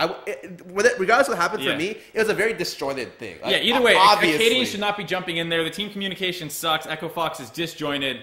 I personally don't think that was Looper's fault. I agree he didn't play good this game on Singed at all, but one play. The thing about his Singed is I actually think he plays Singed great, which would make sense. This is like signature champion. Yeah. He's like one of the best Singed players ever. But the way they always create a bunch of pressure top lane, and then also they dive top lane. They get him a lead, and it's looking great. Like he has all the pressure. He's even going bot lane, camping in the bush while the wave is pushing top lane. And then he goes back to cover for their bot lane in case stuff happens. So I think like overall they play super well, but up to a certain point, and then it just all stops. Right. I mean, after that, he had that one play mid, and then he, like, every time a team fight started, he would just, like, kind of run in and just get, like, whimsied or something. Or, I don't know, polymorph, excuse me. So, like, he just got focused down really easily, and the people he was trying to go at just got, like... No, the comp itself wasn't good for him. Like, he was playing against Ori Lulu, I think. It was Ori Lulu, and then... Shen. It was a super shield comp. I couldn't remember the AD carry. It was Varus. So, like, there's so many things that you just shoot at the Singed, and he stops moving for a second or two. And it's just, like... How is he going to, like, run? He can't initiate. For the most part, this is a comp where if you fall behind the Orianna, you can't do anything. Yeah. And they also had the additional effect of having both Shen and Lulu. Like, this is all you need to know is how desperate Echo Fox got when Froggen tried to make the bot lane pick in the bush this game, and legit, like, they weren't able to go through the shield. And Victor ulti was up, like, in 3 seconds. And they weren't able to break the shield, and they lost the game. Like, it got to the point where, well, C9 got a lead. They team fight better. They know how to close out the game. No one could kill anyone, could do the Shen, and the game was just over because they didn't use Singed effectively. Singed is a champion that is a risky pick. Like, the reason people don't play is because your playstyle changes. You have to work really well with your team to be able to, like, work with his extreme wave clear as well as his, like, very, very crazy dive potential. Well, and he doesn't, like, team fight like other frontliners. Even though he's still a tank, he's not like, oh, I hit them with CC, everyone follow him behind me. He's like, I threw him past me, see you bitches later. Like, he doesn't team fight at all the same way. Like, the way he team fights is he runs around. Yeah. And, like, that's, like, to know how to run around and to work with that is really, really strange. Right, and it's not like, because he has to, like, run through people and then, like, flip them over and, like, weird stuff like that, whereas, like, other frontliners, like, I hit a hook, or I press W, or, like, stuff like that, like, and then they just sit on them and, like, let their Sunfire do work. Like, Singed doesn't really do that. I don't know. Overall, this series was pretty unfortunate. I think both the games on Friday were just not great. There's big throws from one team, and the other team, that's the better team, eventually closes out the series after the initial team gets the early game lead. Loses its lead, doesn't know how to recover. Right, that's pretty much the story of Friday. Yeah. All right, let's move on to Saturday. Starting with which series we got first, Josh? Immortals versus CLG. Immortals versus CLG, baby. All right. You want to talk about this series, man? No. I don't think there's that much to talk about. So if you guys don't know, Stixxay got really sick last night, super late. They had to go to the hospital with him. They call up their sub, who they haven't been scrimming with. Like, Stixxay's been like on and off health issues for like a week or so now. And they've been scrimming with the CLG black sub for practice. And then he's not actually an official sub on CLG, so they can't use him in LCS. So instead, they need to call in the 17-year-old support player at 2 a.m. to have him fly down to LA to play from San Francisco. This kid's like writing a paper for school while he's doing this. He's like a master tier, low challenger support player. And then because they're AD carry sick, Afro has to go and play AD carry. Something he doesn't play. And so you have this not real AD carry player with a sub-in support player with no competitive experience, I'm pretty sure. It's just like going up against Immortals, whose bot lane is actually not that bad. Like, what do you think's going to happen? If you think 2-0 is what's going to happen, you're 100% correct. It was a 2-0. Afro got destroyed in lane. No shade at Afro. Like, what do you want him to do? He gets crushed. They lose the game horribly. Dardoch is going the fuck off really hard in game 2. It's literally, it just seems like it's a solo queue game for Dardoch. Because it's like, he knows he's going to win. So he just wants to style on you. Like he can go bottom at any point in this game and kill people because his bot lane is crushing the other bot lane. They're like 30 CS up. They're both under tower with 20% health. And Dardoch just has to choose which one dies first. Yeah, it's like, not even who like, do I queue? Yeah, it's like not even. Maybe I just ward hop and E both. Who knows? Oh. And I have like one line of things each time. It was just like, God damn, this just feels bad for CLG. Like, luckily for CLG, C9's win on Friday clinched them a playoff spot. That's exactly what I said in the pre-show because it's like they don't. This would have been the most tragic way for CLG not to make the playoffs. Right, that would have been fucking brutal. Instead, they already qualified. You could hear in voice comms that the team was kind of like, well, shit, we're probably gonna get smashed. And then they got smashed, and they were like, well, we got smashed. Yeah. It was not like... It sucks because it's just not like a sub that like they expected to use, right? It's like a super last-minute sub. It's like any of the CLG black guys would have been a better substitute, but none of them are on their official substitute for the team. Right, and it's the kind of situation where like, a lot of teams have subs that are their subs that they never want to use. Yeah, technically, if I remember correctly, Reggie and Hotshot are subs for their teams. Usually. That's like the level of like subs we're talking about. Yeah, it's like when you get to that level, you already lost. Joey! Yeah, so like Hotshot's been playing Path of Exile for like 600,000 hours. And he's like... His claim to fame right now is he plays Brand made that gold or something like that. So to be fair, you can no longer be below Diamond 5, I think. Maybe Diamond 3. Oh, so he's not an official sub anymore, I don't think. So back in the day, like that's what people used to know. I think Riot was like, this is fucking ridiculous. Yeah. So they bench him. Joey Wheeler comes in, tries his best. God. I feel so bad because it's like... If this was like a legitimate attempt, I could somehow make like analysis on it. But like, I know Air is dry. I know he didn't expect to play the LCS, man. This, at least like I know of him. Right. I played against him in solo queue. I'm just like, oh, he plays Janna. I think he plays like some other champions, but like it's not like at the level where I'm just like, wow, you know, it's not like the guy who's like looking to he's on all these challenger teams playing nonstop scrims every week, looking to make it into the challenger. Does he have any pro aspirations at all? He might, you know, I don't know, but not right now. Yeah, but he's not like nonstop grinding the challenger ladder. I think he's a senior in high school, maybe even a junior. I don't know. I just heard that he wrote like a 2,000-word paper on his phone at the airport.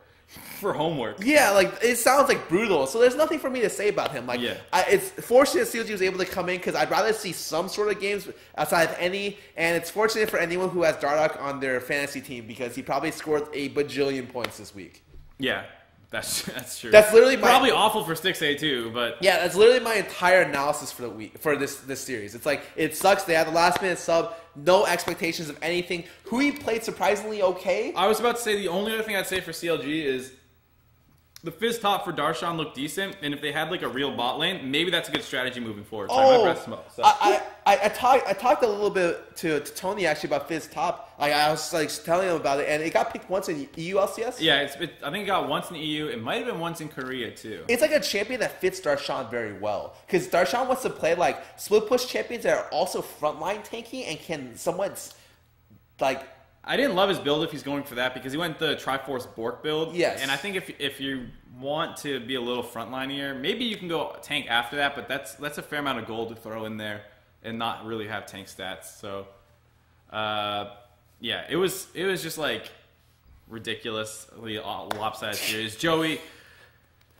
God bless Joey for coming. Joey, yeah, deserves some props for stepping up to the plate, like getting a phone call at like 2 a.m. Like, I don't even know how that happens. Like, did you wake up from the phone call? Did they call his parents and like they had to like run down and like wake up? Like, I don't know. That series, there's nothing to say. Immortals crushed that series. We'll move on. Good shit, Immortals. Good job. TL versus TSM is next up, I believe. And this was the upset of the day. Everyone's favorite team. The champions of North America, they get upset by their former teammate in Double Lift. He smashes in the open public tryout for 80 carry That's for what TSM. I'm saying! The public 80 carry tryout for TSM's summer split, and Double Lift shit on Turtle for it. It was nasty. So game one, everything goes TL's way in the early game. They stall out a little bit, but they're far enough ahead that Double Lift's able to carry them. Game two, pretty much everything goes TSM's way. They kind of just crush TL in similar fashion without as many hiccups.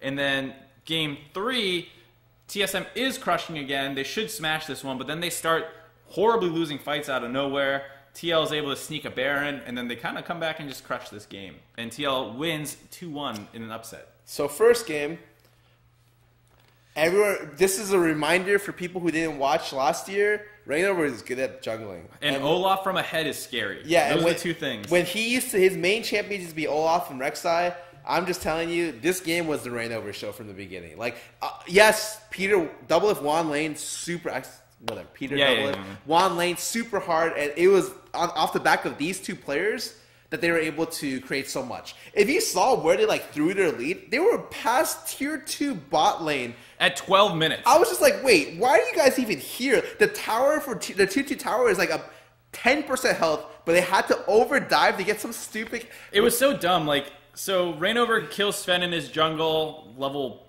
4 or something. Great. Then he goes bottom because Double Lift's crushing the lane, picks up a couple more kills. They dive it again. They take the turret, and then they go bottom again at 12 minutes. They dive once and kill like 1 or 2 people, and then they back off and could finish the turret, and TSM like steps back forward, and they're like, kill him! Show me you should never come near Double Lift again! And then they're like, wait, you guys are diving way too much. And then they kind of throw their lead there, and that like stalled out really hard for TL, where I thought TL was actually going to lose game 1, because after that 12-minute throw, they basically had nothing work out for them for like a long time. I did too, up until the point where Double Lift solo kills Bjerg. Right, and that's when it's like, okay. And even after that, I wasn't like super impressed. Like Double Lift camps a brush, Bjerg comes up there on Ahri, he just insta-gives him, and then they go for Baron right after, and I was like, why wouldn't you just grab the outer turret and like get a gold against them? But it baited everyone in, and Double Lift actually played the team fight so yeah, well. He played that super well. God. One thing we forgot to touch on in this series was Piglet, Midlet playing Taliyah 3 games in a row. In the ugliest Taliyah performance you'll ever see. The Golden Glue died for this. That's all I'm gonna say. Like, I'm sorry. Like, for people who I was like really impressed with Piglet the first week that he played, into the second week a little bit. Now I'm just like, after it's been like what, 3 weeks? Because maybe 2 weeks of just bad You're play. losing, like, it doesn't. Okay, you're losing lane every game by 20 CS. Okay, it's all right. You're starting like every game like down 1 to 3 deaths is okay. Oh, I'm fine with like a mid laner who like team fights well, but it's gonna get like lose lane a little bit if he's not. I mean, obviously if he's taking up an import slot, that's ridiculous. But given where TL is, if Piglet was just like, I'm a playmaker who loses lane a little bit, that'd be fine. But he was getting destroyed, and he kept opting into the matchup too. It was like Vlad, Taliyah, in like a couple different games, and he just kept taking it. Let me just strictly ask you: do you think Golden Glue is worse than Piglet? No, I think Golden Glue. Well, I think Golden Glue would have been even in all of these matchups. I think Golden Glue would slightly behind maybe. Would not make as much team fight impact as Piglet would, but he also wouldn't lose the early game as hard. Yeah. And I think with Double Lift, it's probably fine. Yeah, with Double Lift, that's a fine trade-off. It's like I think with Golden Glue, this is probably a better team. I think without Double Lift and with who they have, Youngbin, there was no way. Like, they needed Piglet's aggressive playmaking and roaming to be able to take over. But now it's like, I just look at it and I'm just like... If you're just down 15 CS mid and like Double Lift is crushing bottom and your top lane's going mostly even, like that's great. That's an 8th place team. that looks great to me. Yeah, but now it's not the case. It's seriously Piglet. This entire series looked awful, and it wasn't just that like he couldn't lane versus Bjergsen, which I think like we would have been okay with. I expect that. Right, like we don't expect Piglet to hang with Bjergsen in a 1v1, but like he's playing Taliyah, and he didn't ult to a side lane for a cross map play like a single time before 15 minutes. The best. He never did that. He would always be like, "Oh, I'm dying to a gank. I better try and ult out of here." Oh god, that was the most brutal way to use your ulti because it's not a short cooldown early. It's like 140 seconds, and you just get knocked out of it right away. Yeah, and so like he would get Vlad ultied, and he'd like try to ult away from the Rengar, and the Rengar would like hit him, and he'd drop out. I'd be like, "Oh, I'm dead." And I can't roam when I res. So yeah, like you can't ult back to lane to catch waves. Yeah, it's like, you can't like. I guess I just don't do anything for the next 3 minutes. Double lift, good job though. Good work, man. Yeah, like if he just died mid once, said fuck it, I don't care, and then like pushes the wave and goes down the double lift to be like carry me. But he was like, no, dude, I'm gonna get out of here. Watch this ult. You're like, no. And then like he trades summoners like way too aggressively. I don't remember which game it was, but he was like against the Vladimir. And he chunks him out, and he almost kills him.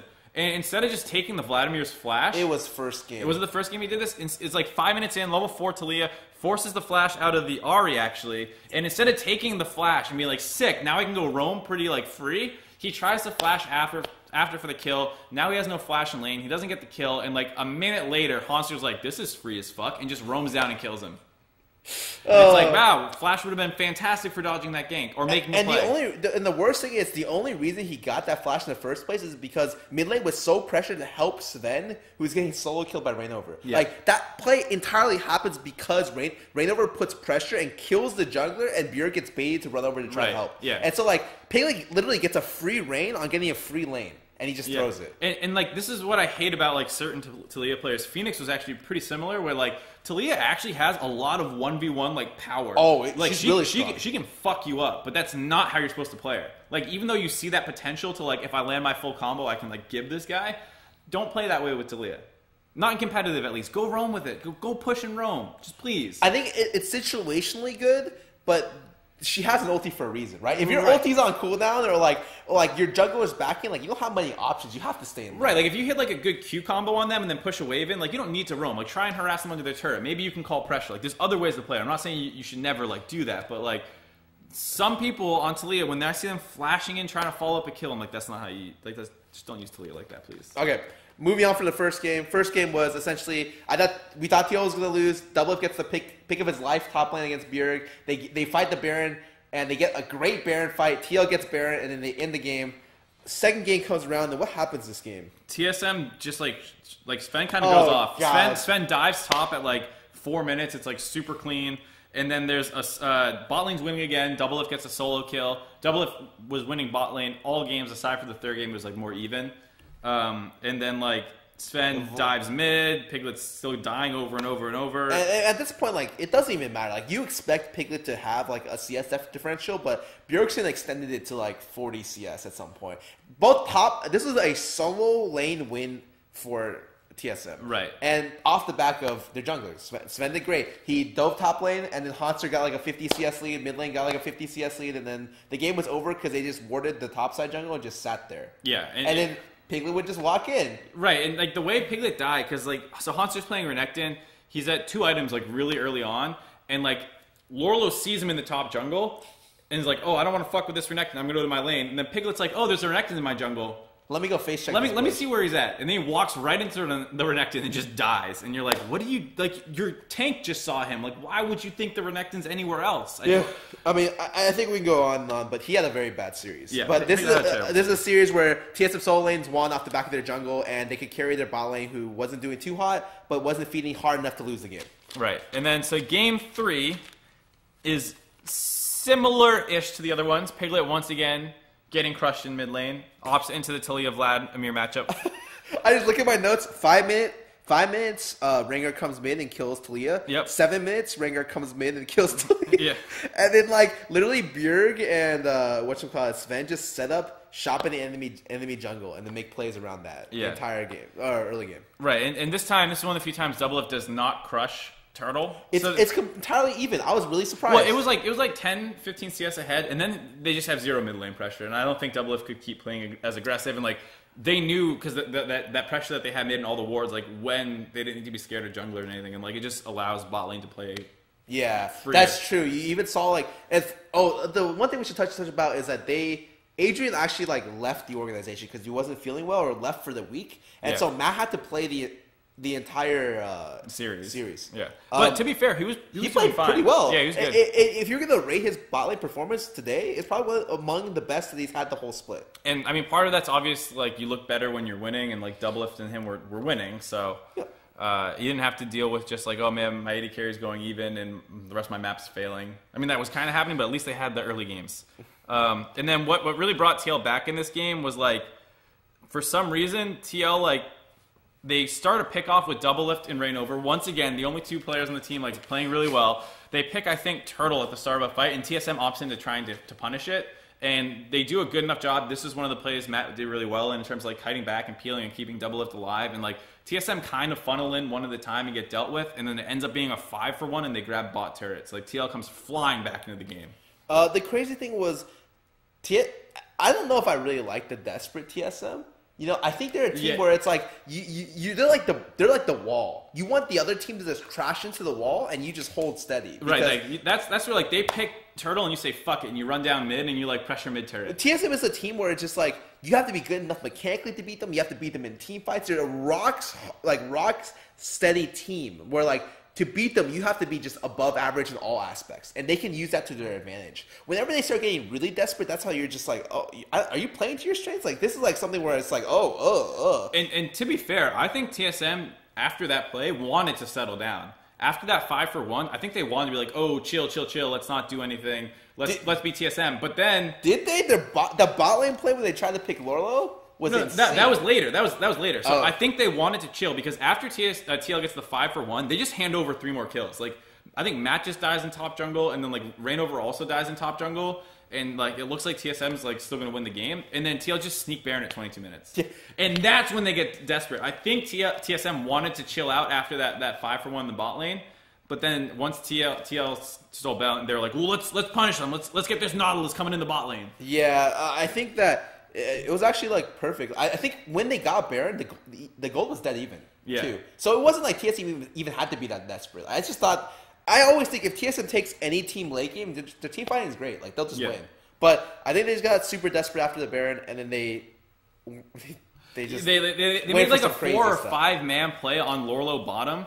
And like 2 members joined up with Lorlo, and it was enough to like stop that dive from happening. I think they even traded one back onto Bjergsen. And during this whole time, Doublelift is top, Piglet is mid, and they grab a total like 4 turrets.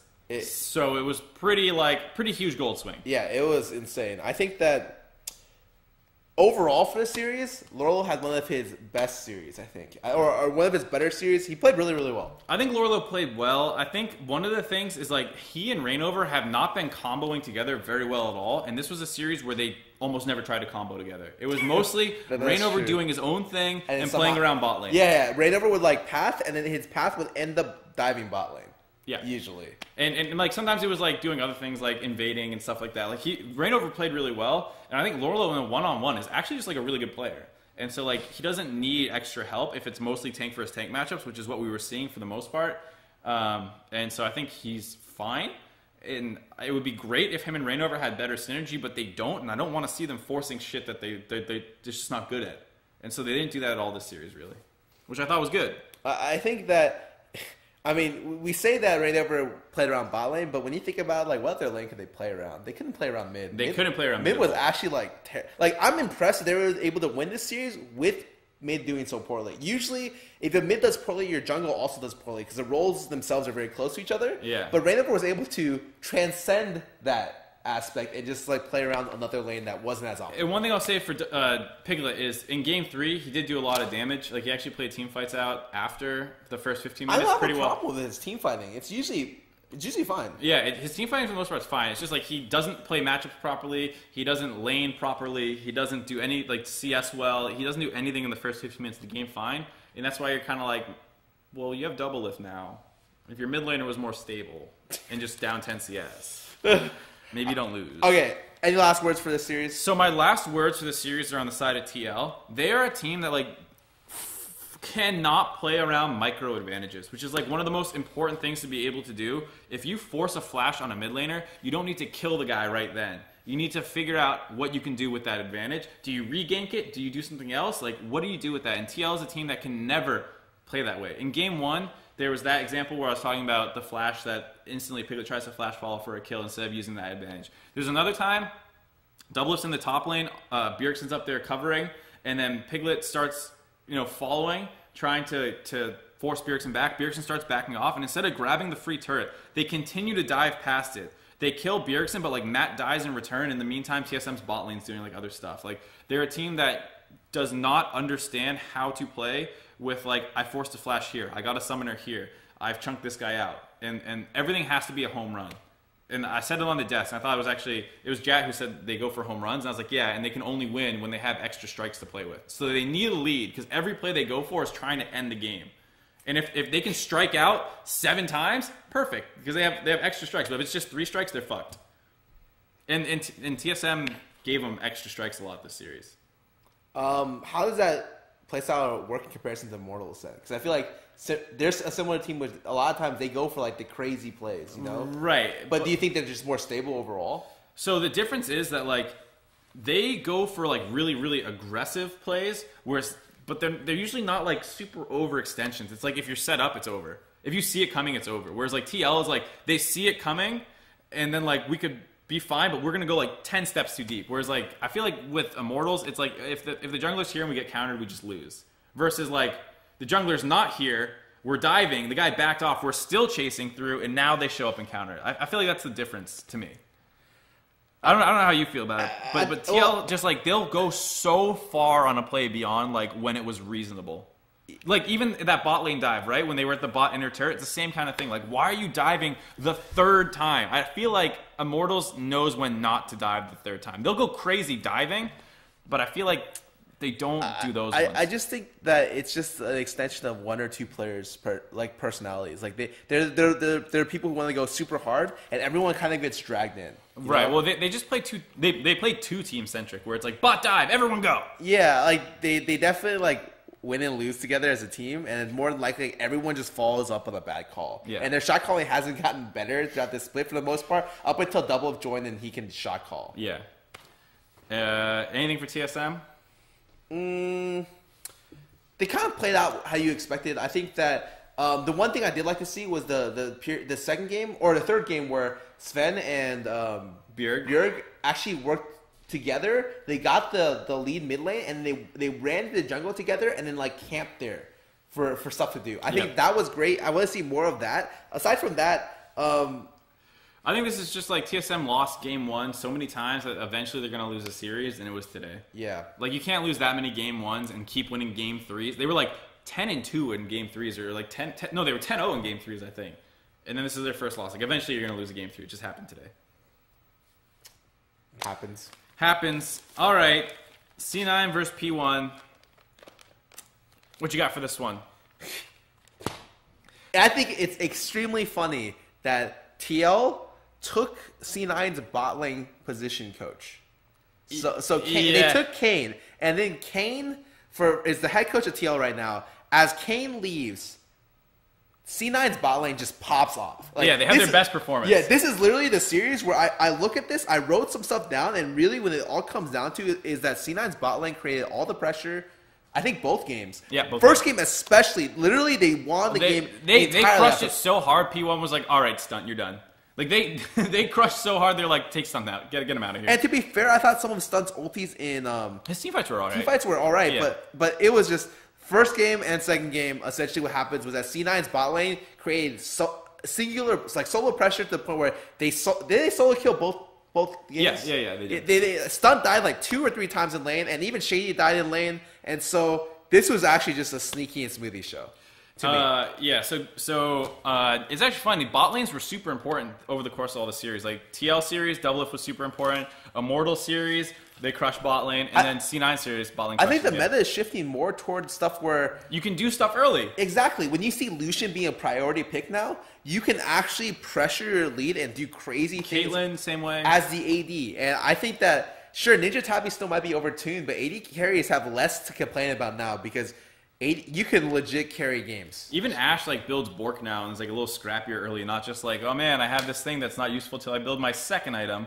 Like Bork actually allows her to like kind of trade with people. Oh. She can actually hurt things. And Bork helps the 80s a lot because it also kills tanks. Yeah, so I think they're in a much better spot. Game one, I was actually a little scared for C9 because Meteos had like that good gank over the wall. Ryu's playing Talon.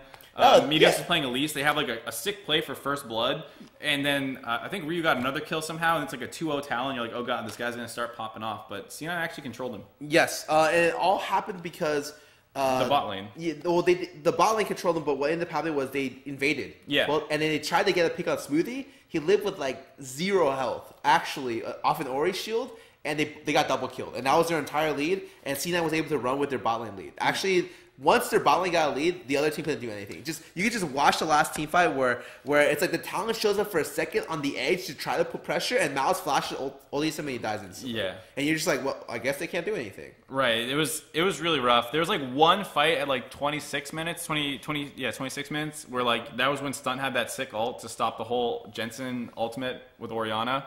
But it just like it didn't matter. They were so far behind. There were 9K gold, like 7 to 9K gold behind at some point very early into the game. And so this was something where I was like, okay, well, the first game's just over. Because Stunt died twice in lane, and then the third time, it was like the gank, and then they just took first tower. Or something right, like yes. that. Yeah, they just destroyed the early game. And Meteos looked all right in this game, and Ryu looked all right, and then game 2... I thought was over. Like game 2 was just destroyed. Straight over. Yeah. Because Meteos tries to gank bot, and fails the gank. The jungle original gank is anywhere between level 3 to 5.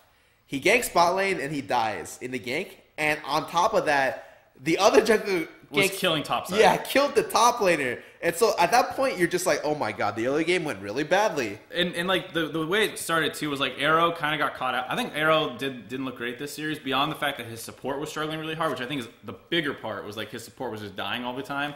But in this play in particular, he was forced to use his heal really early on, and then Meteos and Shady collapse, and they try and like get onto them, and they end up losing 2 flashes because right after they got the kill on Meteos, Sneaky still went aggressive and forced Arrow's flash as well and heal.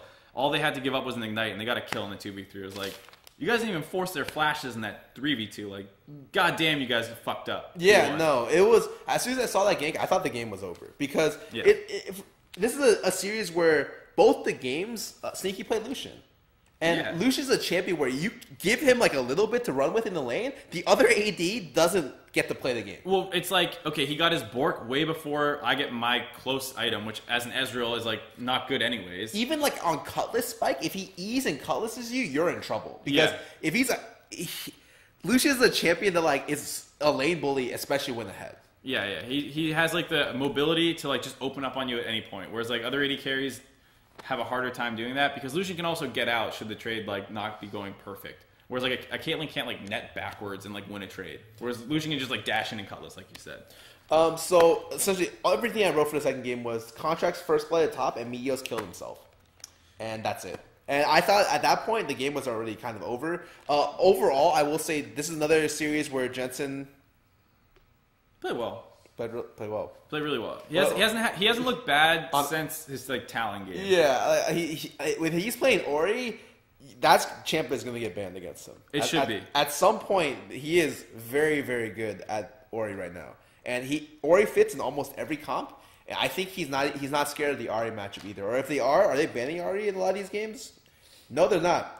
So I think that he'll take a lot of the matchups with Ori and he'll win them because he's that good. Yeah, I think he has to be a little careful because it does feel like he gets disrespectful at points in time, and then he gets punished really hard. Yeah, that's usually just him in general, I think, because when you're like that lane dominant, you can push your lead to like a huge amount. And I was gonna say, I think as long as he tones it down in the playoffs, it doesn't matter. In regular season against teams that are worse than you and worse mid laners, go for it. You start playing against Bjergsen, Ryu every game. Like I think he kind of outclassed Ryu pretty clearly here in this series, but I think and Bjergsen is getting back to form, I would say. Whereas Jensen, his Vladimir was sick. Yeah, like they should have won that series based off how he was playing. Yes, and so I'm saying like Bjergsen's getting better, and so I'm excited for the clash of those two again around the playoffs time. All I have to say is C9's early game looked better, but it was mostly off the fact that their bot lane was crushing, and I don't look too positively at it. I think like you're still like is this repeatable? Will this happen every time? Is this something new that they found? The worst thing is I think it is repeatable because we talked about the bad strength of the bot lanes this season. So it's like we already said Sneaky and Smoothie are probably the best bot lane in the league. Collectively as a duo. So let's look at all the top teams. You got TSM, you got P1. Well, they just destroyed P1's bot lane. Both of them. Right. I'm saying like going into playoffs though, because you're not playing shitty bot lanes right now. You're gonna play like Immortals, and like if you can't do anything early, but that's the only competition. No, CLG's bot lane. Two of the 4 teams you might play. 50% of the teams in playoffs that you're going to play in your first round have good bot lanes. I guess I'm just thinking about TSM and P1, and I think that... You don't play any of them in the first round. In the first round. Like, I think in those situations, I'm just like, C9 probably finally has another card to play early game, which is their bot lane can win. Right, and my fear is that, one, if you ban Lucian, do you have any other champion that he's going to do it on? Caitlyn, maybe? Maybe Caitlyn? No, not really. So, one, that can already be taken out. And two, if you go up against a bot lane that actually matches you, they have better junglers. Smithy and Dardoch might shit on contracts in a series. So, I'm still a little concerned with C9's early game. I'm not totally sold on it, though I agree Sneaky versus 60% of the league can do this. Okay. It's just that you're not playing that 60% necessarily in playoffs. I'm just interested because it seems like they might have an extra card to finally work around the early game because the early game used to always be Jensen. Or like Jensen gets to win mid lane and like Contracts does stuff. And hopefully Contract does enough stuff that we're just winning. But like aside from that, like now they have something where it's like, oh, we can just win hard enough to where like if Contracts or winning Contracts touches our lane, we just explode. Yeah. And I think that's something that wasn't an option for them in other metas. So what about P1? Anything for them? What do I have to say for this? Like, legitimately, it just looked like a bot lane loss. I was always a little concerned about Stunt and Shady as like potential supports. Should it become a more bot lane centric, like aggressive meta where there's like heavy trading, not like Karma Q trading, like Thresh trading, and like because that's a totally different like way of trading. You don't just like shield yourself and run away. You choose good all lanes and you take like great like micro trades, and like your exhausts have to be perfect. Like, and people aren't even running exhaust anymore really, but and that's even worse because you can't exhaust to cover up your bad lane. A bad trade, yeah. Like you just die now. So like I'm a little concerned that as the bot lanes potentially get more all in heavy and more like really aggressive trading heavy, that they could be in trouble because I think Arrow will play them fine, but the support has a lot of the control over how those trades go. Yeah, it might just be that to compensate, Arrow has to just stop playing Lucian or Ezreal, right? Because Ezreal is like a champion where it's a mid game spike champion. Yeah. Although he's been winning early games as BS, for the most part, he might have to switch to something where it's like he plays the Draven. I think in that situation, the pressure is less on the support and more toward him, and that's ideally what you want in that lane. But even then, I still agree the support dictates the lane. And so if your support doesn't lane that well, you're in trouble. So people are saying that I don't have good reasoning for C9's early game being bad, despite the fact that all year long, their bot lane has looked the worst in the league, basically. C9? Yeah. They have the worst first turret rate in the league and like a 5th average gold differential at 15. Yeah. So, and I'm saying based off one series where they abused Lucian, I'm not convinced that the bot lane is suddenly this god tier bot lane that's going to snowball lanes. That's all I'm saying, guys. Yeah, I don't know. I think in general, I think their bot lane's great. I just like one series isn't going to convince me that like they found their answer to their early game problems. It's not the case. I don't know if you feel different. I mean, no. I think people are just confused because you're talking about how like you think their bot lane is the worst in the league. That's what you said. You meant their early game. Oh, did I say their bot lane? Yeah, their early game. Yeah. He misspoke. He meant early game, and I completely agree. Because when I heard that, I was like, their early game is one of the worst in the league. Their bot lane's fantastic. Yeah. We've been talking about their bot lane being great for the entire season. We've just been talking about their early game is terrible because they don't know how to blow open the first tower. The only thing that they could do was basically like lane. Jensen wins lane, and then Contracts goes there hopefully, and stuff happens. Yeah, but it like they usually end up trading 1-for-1, and then the other team gets first tower, which is stupid. Yeah. But now I think that C9 has a potential to do something else. We'll see if it works out. Right. I want to see it in more than one series because they looked fucking awful just a day ago. Yep. So I'm not fully convinced, but Yep. it's definitely interesting moving on. And we'll go on. Speaking of interesting, why don't we cover the least interesting series of the day? Everyone, finish strong, everybody. Buckle down. Get through the wall. Push. Oh, God. Echo Fox versus Envy, baby. Best of 3. Goes the full 3 games. Echo Fox. This was just a series. Win game 1. Where I was just like, you can break it down. All right, here's how it goes. Echo Fox win game 1 because they pick Karthus, and it's basically like, even if you kill our best player early in team fights, he's still going to be able to do stuff. And he actually plays the Karthus pretty well, blah, blah, blah. They crushed this game. Game 2, and by the way, ᵐᵉ plays like a monster again all series. That always goes without saying, basically, though. Game 2, they're like kind of losing, but they have their Zig Jace comp, and it's like, if Ninja's on Jace, they can actually win games. So they have Zig's Jace, and they're able to win this game. And then game 3, it was actually really back and forth for most of the game. And then Echo Fox vision control properly and actually set up around objectives correctly for like the first time in forever. And Acadian's able to get a pick off, and then they grab Baron and stuff like that. Okay, well, let's talk about the first game. Okay, let's talk about that. The first game pissed me off because, I mean, just the series itself, if you look at Josh's tweet, it literally had me analyzing the series, which is essentially... What was it? I was sleeping right there. Oh. But thanks, dude. But, okay, that was just for, like, game 3. But let me talk to you about game 1.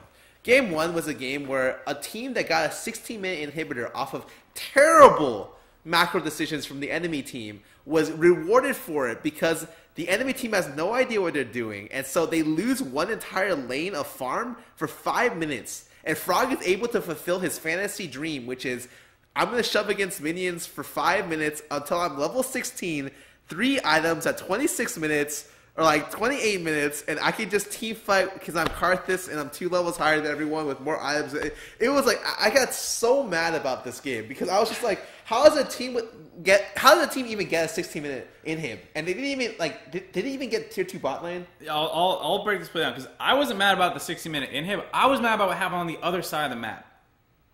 So while they have Envy has 3 men up on the top side pushing down this inhibitor, which Scarra is tilted about.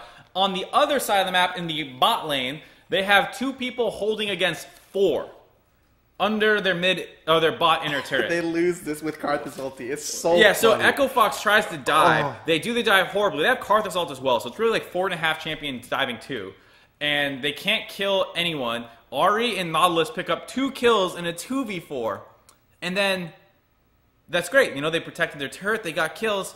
You know what we should do? We should chase. We should try and step outside our turret here and get some more kills. They give up 2 kills, so it ends up being a 2 for 0, or 2 for 2, and then they lose their bot inner turret as well. When you are the weak side play, never get greedy. Never get greedy. Your job on the weak side play is hold.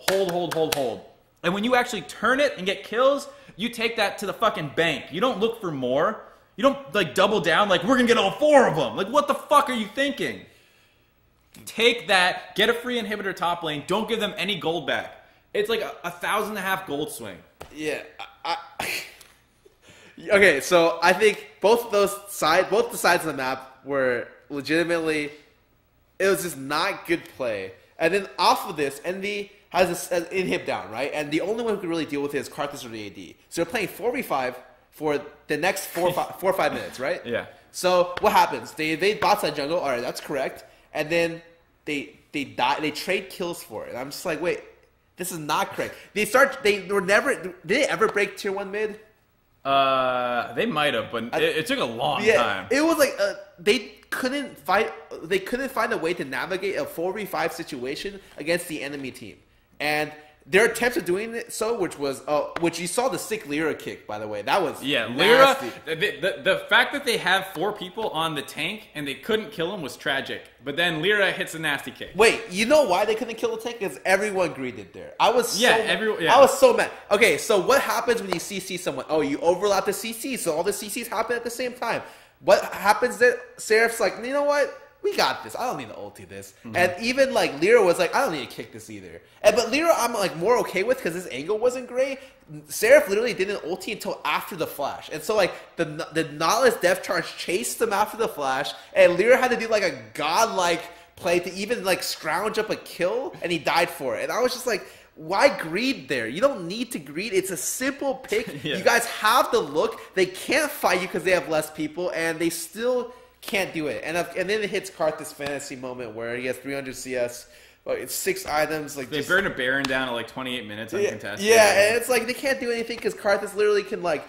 There's one team fight where Karthus got picked and died, and he ultied. Inside the ulti can do half of Apollo's health. The funniest thing was after they got that Baron, it was the largest gold power play all season long. There was 9,000 gold Baron play. Oh yeah. Oh, okay. Well, I think someone on your cast said there's a one higher at 9,200.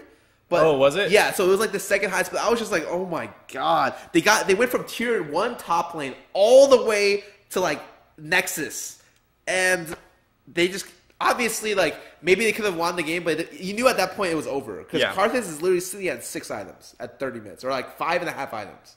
To be fair, I actually really like the Karthus pick. I think we're in a meta right now where the OP stuff is not like it's like not even OP. Like you're just in strong stuff. This is not Vlad, Ryze, Azir from last. Like I heavily criticized Froggen last year because he did not play those 3 champions, and they were fucking ridiculous. And I thought if you didn't play that, like you're just not playing the best stuff. Clearly here, it's like what's the best? Ori, Vlad. They're not even that impressive. I think aside from Vlad, I agree with everything else. Sure. I've been playing a lot of Karthus on my own time recently because I'm just like, I need something in solo queue to be able to snowball, and I think the champion's okay. And so when I saw him pick it, I was actually really surprised, but also really happy because obviously I want to see my champs getting a lot of play. I think that Karthus fits well into their team comp as well because it kind of fits exactly how Froggen likes to play. Like, there's a reason why he's famous for the champion. Right, he farms super hard, and he's able to impact the sides of the map without going to them. Right. So he doesn't need to roam, and he's still able to be, like, functioning, impactful on his team. And it allows him to work off both side lanes. I think that it's a good champion for him and a good situation or meta to pick it. I don't think the Ori or the Vlad or the Ahri matchups are super good. However, I think that he can get away with it because he's just, like, a good mid laner. Yeah. And I'm a little bit hesitant because like he did die in Ninja. I don't super like. He traded 1 for 1. Yeah, he traded 1 for 1, but like, that's not great. I mean, for how much stronger a Karthus is going to be in team fights, trading 1 for 1 and that being the only thing that happens, because right after that, because Ninja had to use his summoners, they just ganked it and killed him again. They just killed him like 2 minutes later. Yeah, I guess it's okay. Like, to be honest, I think right now Barrier Karthus might be better than anything else. I can see that, actually. Actually, because Exhaust got nerfed and Ignite's like pretty bad, to be honest, unless you're playing against Vladimir. Yeah. And so I think that maybe in the future, if Froggen keeps playing this champ, I think there's a chance that you'll see Barrier come back on Karthus. But that's about it. I think it fits him really well. Do you want to talk about the other games this series? Because I didn't find them that, like... Well, you've had to cover Game 3 for me, and the Game 2 for me, I was just like, this series for me in general is more of a wash, but... I mean, they got their... Like, Envy got... In Game 2, Envy got their one team comp that they can win with. I was just surprised they were even given Jace twice. I couldn't believe they got the third game, right? I was like, oh, Ninja actually has a CS league. What champion is he playing? Oh, he's playing Jace. Oh, okay, it makes sense. Yeah. Like, Envy's one of the only teams that plays Ziggs right now, and the only way you could play Ziggs is if you have mid Talon or mid Jace. And usually the comp works best with mid Jace. So it's like a no-brainer that a lot of teams are like, okay, let's ban Talon, let's ban Jace. That's our only 2 win conditions. We just win the game. And whatever happens early game, even if Leader is a beast, we'll just win past the 25-minute mark because Envy doesn't know how to close. Right. But they were given their only win conditions possible, and so they were able to stand a chance. It's like cool that Echo Fox won. And it was like, there's a lot on the line for it, too. Yeah. And like you said, they were finally able to set up a play to do it correctly after like 9 weeks. Yeah, Acadian won them this game in that series. One thing I will say is Lyra's late game after 30 minutes, I don't know if it was nerves or what, but he started making like really bad plays. He had that flash cocoon on the Nautilus when Apollo was right there, and then he just like insta-repelled before the enemy team even reacted, and he lost his repel for nothing, and then he got picked off and killed when they could have just gone over and gotten the dragon, if you remember. It was like 30-something minutes. Game 2? Game 3. I thought you moved on to Game 3. I spaced out, dude. I hoped we were on Game 3. I'm with you guys, chat. Get me out of here. Yeah. Get me out of this series. I thought you were on Game 3 when you said Acadian played well. No, I thought Acadian played well third game. Yeah, so I thought we were on Game 3. We are on Game 3. What are you talking about?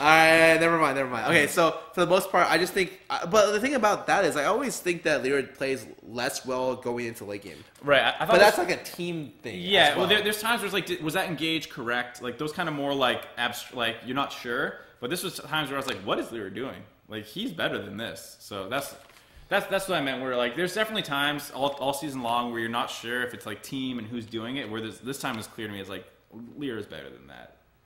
But he still had a nasty early game. He was like 3-1-5 after his mistake. I was like, yeah.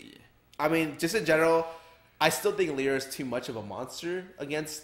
If this team falls into relegation, they're in it. They're guaranteed. This loss put them in relegation. Okay, so even though they're in it, when you play a challenger team and you have ḽira on as a jungler, I don't know what the team can do. Like, I don't know if there's a way to neutralize ḽira when no one in the LCS can do that. Is what it looks like. Right. I think they're mostly safe. E United plays super heavily around mid and jungle, and they just like force a ton of plays around there. And like ḽira will probably cover a lot of those. And then versus Goldcoin United, I can see Goldcoin maybe being able to do it if like they have a great draft and NB does their whole we can't win past 30 minutes. But I still think like ḽira is just a step ahead of everyone by such a significant margin. They should be fine. Yep.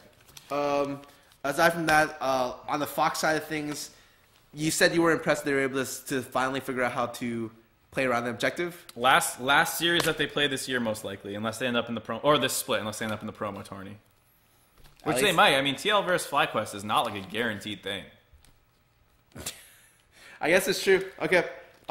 For me, I have not much takeaway. It's like I'd like to see more because I want to see how like the card this develops. But for the most part, it's just like a personal reason. I think the team itself hasn't been able to come together for the entire split, and their ranking obviously shows that. Right. Your problem is that they can't control objectives. My problem is just like they don't know how to open up the game. Or the only way they know how to open up the game is kitty. Yeah. Right. Like it's killing people, yeah. And so like that's not ideal. That's not what I look. Enjoyment-wise, I love watching kills, but like, it seems like fundamentally, Echo Fox has a problem playing the game. Yeah, I agree 100%. That will wrap up our analysis for today, which means we are moving into the QA section. Josh will be rejoining the broadcast. Thank God he can save it. Yes, Josh. Oh, God. Thank God we're done with that fucking series. Dude, I tried to get Scarra to hurry up. I'm sorry, I was trying to get him on that hurry up. I was like, do you want to talk about this anymore? And he's like, yes, I would love to talk about Game 2. I mean, honestly, I just wanted to talk a little bit about the series. It's okay. So it's the last one these teams are playing, man. Oh my God, that was hard to get there. I was like falling asleep at the laptop. I was like, there's no like music you can do even. It's just like kill me. Yeah, just fucking kill me. Okay, all right. So like Mark was saying, if you guys have any questions for us, use the hashtag PLT on Twitter, and I'll get to them. Let's see. First question of the day: why aren't teams banning llulu, especially if they're picking Rengar? It's such a cockblock against Rengar. Hashtag PLT. Is it? What are teams doing? Sorry, I was distracted by the girl. Oh yeah. Why aren't teams banned? Because we shared the PLT hashtag with Pretty Little Things, and so you get. No, she was asking us a question, right? She wanted to know about the matchup. Yeah, she wanted to know about her last dress. Hashtag new dress. Last night. Yeah. Yeah. You should tweet at her and be like, "This has nothing to do with League of Legends. Why are you using our hashtag?" Dumb bitch. I'll respond to her. I got it. Okay, so I don't think llulu does that badly into Rengar. I think Lulu's just a good champ. Not that. Rengar doesn't do that bad into llulu. Oh yeah, sorry, that's what I meant. Yeah. So for the most part, it's like okay, so Rengar now has the ability to break Lulu's CC, and llulu does well against all assassins, but Rengar is still a strong enough champion pick in general to be able to like be brute forced. I think a lot of times. I think the big thing is the fact that Rengar can do his job before llulu can do hers. So like Rengar will get the root for the setup for the team fight before you can polymorph him or ult him out of his jump because he can just throw the ball right away. I think of all the like divey assassin champions, he does the best against llulu. When you're playing against like as Zed or Talon against llulu, it sucks. But with Rengar, you're able to do stuff. Yeah. So I think it's definitely still good because like Rengar goes in and he can't like Q just like murder your AD carry, but he can still just like bowl it to start a fight or something. Right. All right. At Tricky Walrus 1 asks, did TSM throw against TL on purpose to raise double lift stocks so they can sell them for and make some sweet money. That's the stupidest plan ever. They should have had Turtle crush Double Lift. So everyone's like, Turtle's so much better than Double Lift. Then they take Double Lift back and sell Turtle for money. They did the plan in reverse. Yeah. Like, they're going to take Double Lift back. Clearly doesn't understand economics. Yeah, about how demand you works. raised value on the thing that you want. Why Already would you do have, that? Yeah, why yeah. would you do that? Just ask San Francisco about housing and he'll understand. Oh, God. Oh, God. All right. So this is the follow-up, I guess. Thoughts on the TSM AD carry position for next split? 6-man roster. Who's the better choice? Blah, blah. Do you think there's gonna be a 6-man roster? I don't think there will be. I think Turtle's too good to not be playing in the LCS. Unless TSM is like literally going to pay him money to ride the bench. Like, 'cause they need to pay him more to ride the bench. You know what I'm saying? Like, for him, it might be worth it for a guaranteed Worlds trip. but you're not going to do anything.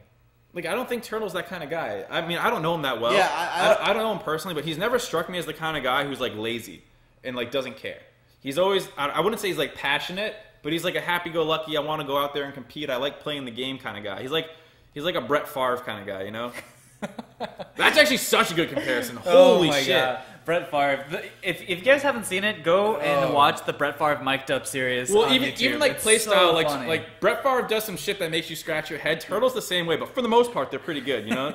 you pick 6 to lose the game. Yeah, but Turtle, like, he just shifted over the wall into 5 people. Okay, but I actually, like I was saying, I don't think Turtle's like gonna ride the bench when like half the teams would be happy with Yeah, him. I think he's still a good AD. Like, sure, we have problems with his laning, but he's still like a top, like probably middle of the pack, if not upper middle. as far as AD. roles go, too, I think for having a sub, AD carry doesn't seem like the likely one that you'd want to spend for a sub. Yeah, right. Like, like- AD carries aren't that varied that like you would have a playstyle shift. Yeah, it's like of all the teams with successful subs, C9 has a top lane sub that at least has like It did something today. stylistic differences, which actually I thought was used well today. We actually didn't even touch on that in the series. with the Kled, yeah. But and then you'll have like at SKT at Easy who could play like Azir. maybe Zig's better. If you really, like, I don't know. And then I just think that subs in general, like they have to have some sort of added value. You know, a lot of times they're there for like security, but if they're good enough to be a sub, usually they're good enough to play on another team. Right. And most teams will you'd be like, hey, I'll buy that guy, please. I don't think League is in the state where like there's not enough talent, you know. So like people, Right, Anyways, No, League is a state where there's too much talent. that's what I meant. That's what you meant. Because like, if there's too much talent, then like some will ride the bench. Right. But it's like if you're good enough to be on a top 5 team, you'll be go on ahead. you'll be on an LCS team, Yeah. guaranteed. All right. Vasco Spot asks, what do you think about the strength of Red Side in the pick and ban phase at the moment? I would have to check this week's win rate, but I heard last week Red Side had, I think, a 60-ish% win rate. So That's pretty significant. at the start of the season, when there were the 4 OPs and people banned 3 of them and handed Kha'Zix away for free, Blue side was God. Blue Side was God mode because they always came out ahead. And then those 3 OPs, Camille, LeBlanc, Rengar, and then the 1 extra of Kha'Zix, all got nerfed heavily to the point now where there's no OPs. And I think the actual system of the pick ban phase favors Red Side a little bit.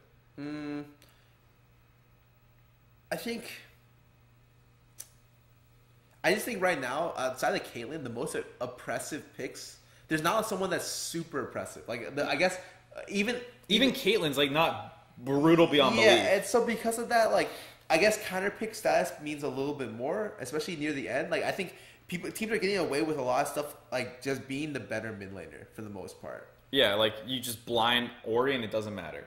When there's like a couple counters to that. Or if you counter it, like it matters a lot. Like you just like destroy the other guy, right? And so it's like I don't know. I think that I'm not sure. I have to go double check, but definitely it's more than it was before.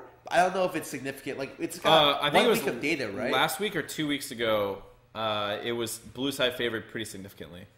And it's been trending that way slowly over the season as the OPs got hit more and more and more. So between 7.3 when it was like ridiculous in favor of the OPs to 7.5 where it is now, it's changed a lot. And I would have to double check that again, especially for this week's, because I don't know. But I think it makes sense because the double Red Side first pick is useful too, where like they'll grab Karma or something, and then you grab Lulu Rengar or Karma Rengar, or you go Nautilus something else. Like you can build out the core of your comp so much faster. Cool. All right. At B2K Bobs asks, "Hey Scarra, I'm watching PLT. You guys are loads of fun, but I have just one question." Oh God. What is it? I don't get it. Oh. Yo, hit me with it. In the pre-show, we were talking about how people associate one joke with one person. Yeah, so so every like time, Dave Chappelle hated like the Rick James. Yeah. I'm Rick James, but like for me, it's like I know how that feels because like You're here tomorrow. For 5-6 years, people have come up to me. It's like, Scar, I'm a big fan. It's okay if I get this autograph, but I just have one question. And then they open with that, and as soon as I hear that, I'm just like, Are you here tomorrow, Big? yeah, don't say it. Are you half tomorrow, Big? And they say it with a big grin, and I'm just like, dude, that's the worst. Is when I'm someone's gonna like, kill do you get my joke?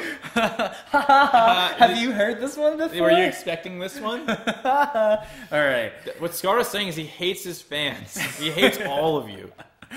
All right. At Zafar asks, could the rewind tool from the C9 Fly series be used one day in scrims to save game states to practice specific parts of the game? I would pray to God that would be the case. It's very different, though, between saving a game state and what happened. So the way, from my understanding, Chrono Break works is it replays the whole game up to that point because they have recently fixed the game to be 100% deterministic, from what I've heard. Which sounds really complicated, and I'm not sure how easily that translates to, like, save that game state and then replay the game up to it. Like, well, you should explain what deterministic means. Deterministic means, like, RNG factors, like, did this crit or not, will happen the same way every time. So crit is pseudo-random in the sense where, you know, you roll the dice, it crits, and then what needs to happen is when you go back and replay the game, it needs to crit the same way every time, otherwise suddenly a fight goes different. Right. They fixed all that recently from what I heard, and it's just about if it's ever feasible to roll onto live. Yeah, it would help efficient practice. I don't think Riot will ever push it onto live. Maybe they might make a tournament realm possible, but it will never be a live function for overall player base. It doesn't help players at all. Right. So, I mean, well, it was never like, oh man, I was playing with this ranked game and a bug happened. Now we're gonna remake and everyone has to sit through this process. Like what? Yeah. I think it would make efficient practice a lot better. Like teams need to practice team fighting, right? They want to be better than TSM. How do they do that? Let's just team fight a lot. Like when they say something like that, I'm just like, oh, okay. How does that work? Yeah, like you can't cooperation between teams is so hard. Yeah, and you can't reproduce like similar team fight scenarios all the time. It's always brand new scenarios, brand new positions, brand new. It's like this game you're playing Vayne. Even if you're playing the same exact champions, different people are fed or they're behind or something. Or you're fighting a different choke point. Yeah, it's like really difficult to play, and if you can keep variables the same, teams can learn to be better much faster. Yes. But that's just not the case. Yep. At Finite asks, if Riot wants champ diversity in pro play, what about if every time a champ is picked or banned, it's banned for the rest of the series? I actually thought that'd be an interesting series. So I feel like if you did it with also picked champions, it would devolve really fast into like garbage champs into garbage. Is it just banned or pick banned? I think if it says picked or banned. I think if it was just banned, if it was just they only if every picked champion wasn't allowed to be used again. Yeah. And it was just a best of 3, I think it'd be an interesting format. It'd be like a celebrity match, right? Where I don't like it because there's too many, like, especially in the current draft format. If you go back to the old draft format, I might like it more. Yeah. Because there's a lot of times where, like, you ban something specifically to counter something, but you play that thing, so you don't want to ban for the series. Like, you want to get back to it later. Like, it would change the whole dynamic, which, of course, is the point. I understand that. But in the current, like, system, like, you'd have to get rid of 5 bans. 5 bans couldn't work. It overcomplicates things for teams. For sure. It would only work in the 3-ban system and in a very small, like a best of 3, a very small. Yeah, over a 5-game series, what you've banned out 6 times 4, every 24 time champions. 15 20 champions are. Well, I was saying if we were doing best of 5 in the 3-game system, even then that's still crazy because you end up with 24 bans going to the last game with 6 more coming in over the top. Yeah, that's insane. Hashtag PLT at the Demo Money. Which team do you think would represent NA the best at MSI? I'm concerned that TSM's Game 1 play might die in round robin. Wait, ask that one again? I spaced out. Basically, which team do you think would represent NA the best at MSI? He's just saying that he's concerned about TSM because they seem to lose Game 1s a lot. So in the round robin stage, that's not a good thing. I mean, TSM. are you more confident about any of the teams that you've seen recently? Like C9 looks like they have problems. P1 looked pretty good until today's series. Like or C9 just like destroyed them. Right, and then TSM has looked like shaky all series season long with game 1. So I just don't think NA looks good. Like I talked about this with some other people earlier in the week, and I was like, I just don't think NA like looks good at all.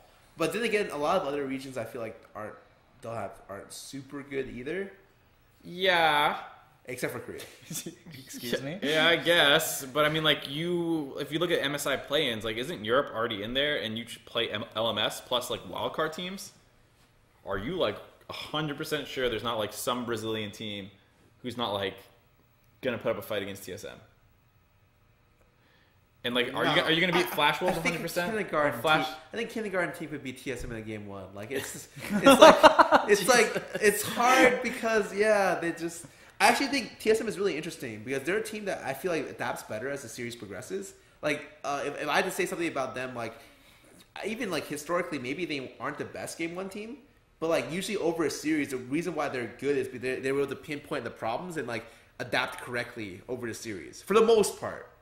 Right, but the question is, you're going up against better competition, hypothetically. Yeah. Not kindergartners, hopefully. Right, so, like, sure, you can adapt from game 1, but, like, what if the team's just good, too? Yeah. You're not playing against Envy adapting between games. You're playing against AHQ. Or it's a round robin, so that's the other problem where it's like there isn't an adaptation point. You just constantly you just game lose. one's over. yeah. TSM just goes 0-4. So I guess in the end it's like I don't know. Like I would still probably give it to like either TSM or maybe the oddball might be CLG. But like I feel like a lot of that, like I don't know. I didn't even see him play this week, so like I don't really say anything. I would say TSM. Yeah. Okay.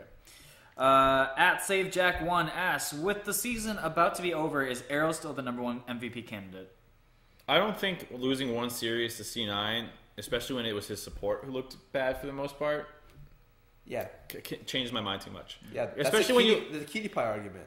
Oh, it's always my support's fault. Oh, yeah. I mean, the other thing is, like, when you look at other potential MVP candidates, do any of them have a better season? Like, if you don't look at recency bias, because, oh my god, Arrow didn't play good today. Like, has anyone else who's a candidate not had a shitty series? Yeah, of course not. I right, mean, like, no one's everyone has. Yeah, and, like, everyone has looked, like, Impact was, like, looking awful. Jensen has looked bad at points. I think, for the most part, Hanser and Bjergsen haven't had, like, awful performances, but there's been, like, non-factor games where, like, Arrow was always a factor. Yeah. And his worst series that we've seen, it's like between this series and like another series they played. That one team that I pointed out. I don't even know if he played that bad this series. It wasn't even that it was like bad. His team around him broke down. Yeah. And so I think like for me at least, if you gave me the ballot, I'd still be like, yep, Arrow's first, and I'd probably put like Arrow Hans or something. Yeah. All right, so here's another kind of the split type question. The Creative Greed asks, who do you think the rookie of the split is? It's still contracts. It just contracts. Oh. Wait. Who are the potential? So the potential. I could say contracts. Shady. I could say Shady. There's Joey. Joey Wheeler. Rookie of the Red Eyes Black Dragon. Time Wizard. Yeah, it was 1,000 Eyes Dragon. Yeah, whatever. 1,000-year dragon. Yeah. No. Time with Polymorph. Kunai Whip Chain. Flaming Swordsman. I hate you guys. Jesus. I'm gonna have. I love this scene. I love the scene where they punches the boulder. Yeah, the Indiana Jones scene. I'm gonna have to punch this boulder. Yeah, you're like, what the fuck is like? Yeah, Joey. Oh, I think that was Tristan who tried to punch the boulder either way, but whatever. You're probably right. Yeah, Tristan was like kind of the meathead of the group. Joey's was just the dumbest one. Yeah, Joey was just. He had so much heart. Yeah, you know? Just a lot of heart. Yeah, and Bandit Keith was his dad. I hate you guys. Oh god. All right. So actually, though, it would be Cody's son. Acadian contracts. Acadian I think contracts. are the real three candidates. It'd probably be Cody or contracts. I was between Cody and Acadian, actually. Acadian. Yeah, contracts has like been fine, but like Acadian carried that team pretty hard in the first 4 weeks. Yeah. If they don't make relegations, it's literally because he performed out of his mind in the first. They like all have a different curve, right? Like you had contracts who's been kind of stable throughout. You have Acadian who had these like monster peaks, right, during the season, and then you had Cody's son who just kind of ramped up. Contracts the and no, Cody got way better than contracts got better. Yeah. Like contracts is like it's like steady and it goes a little bit up. Yeah. Cody is like from like it's like a sheer thing, and then Cadian's like we'll go down, and the parabola goes like this a little bit. It's like this, and then straight towards the end till like game 3 of his last series. Where he hits like a nasty insect to like win the series, and it's like, all right, yeah.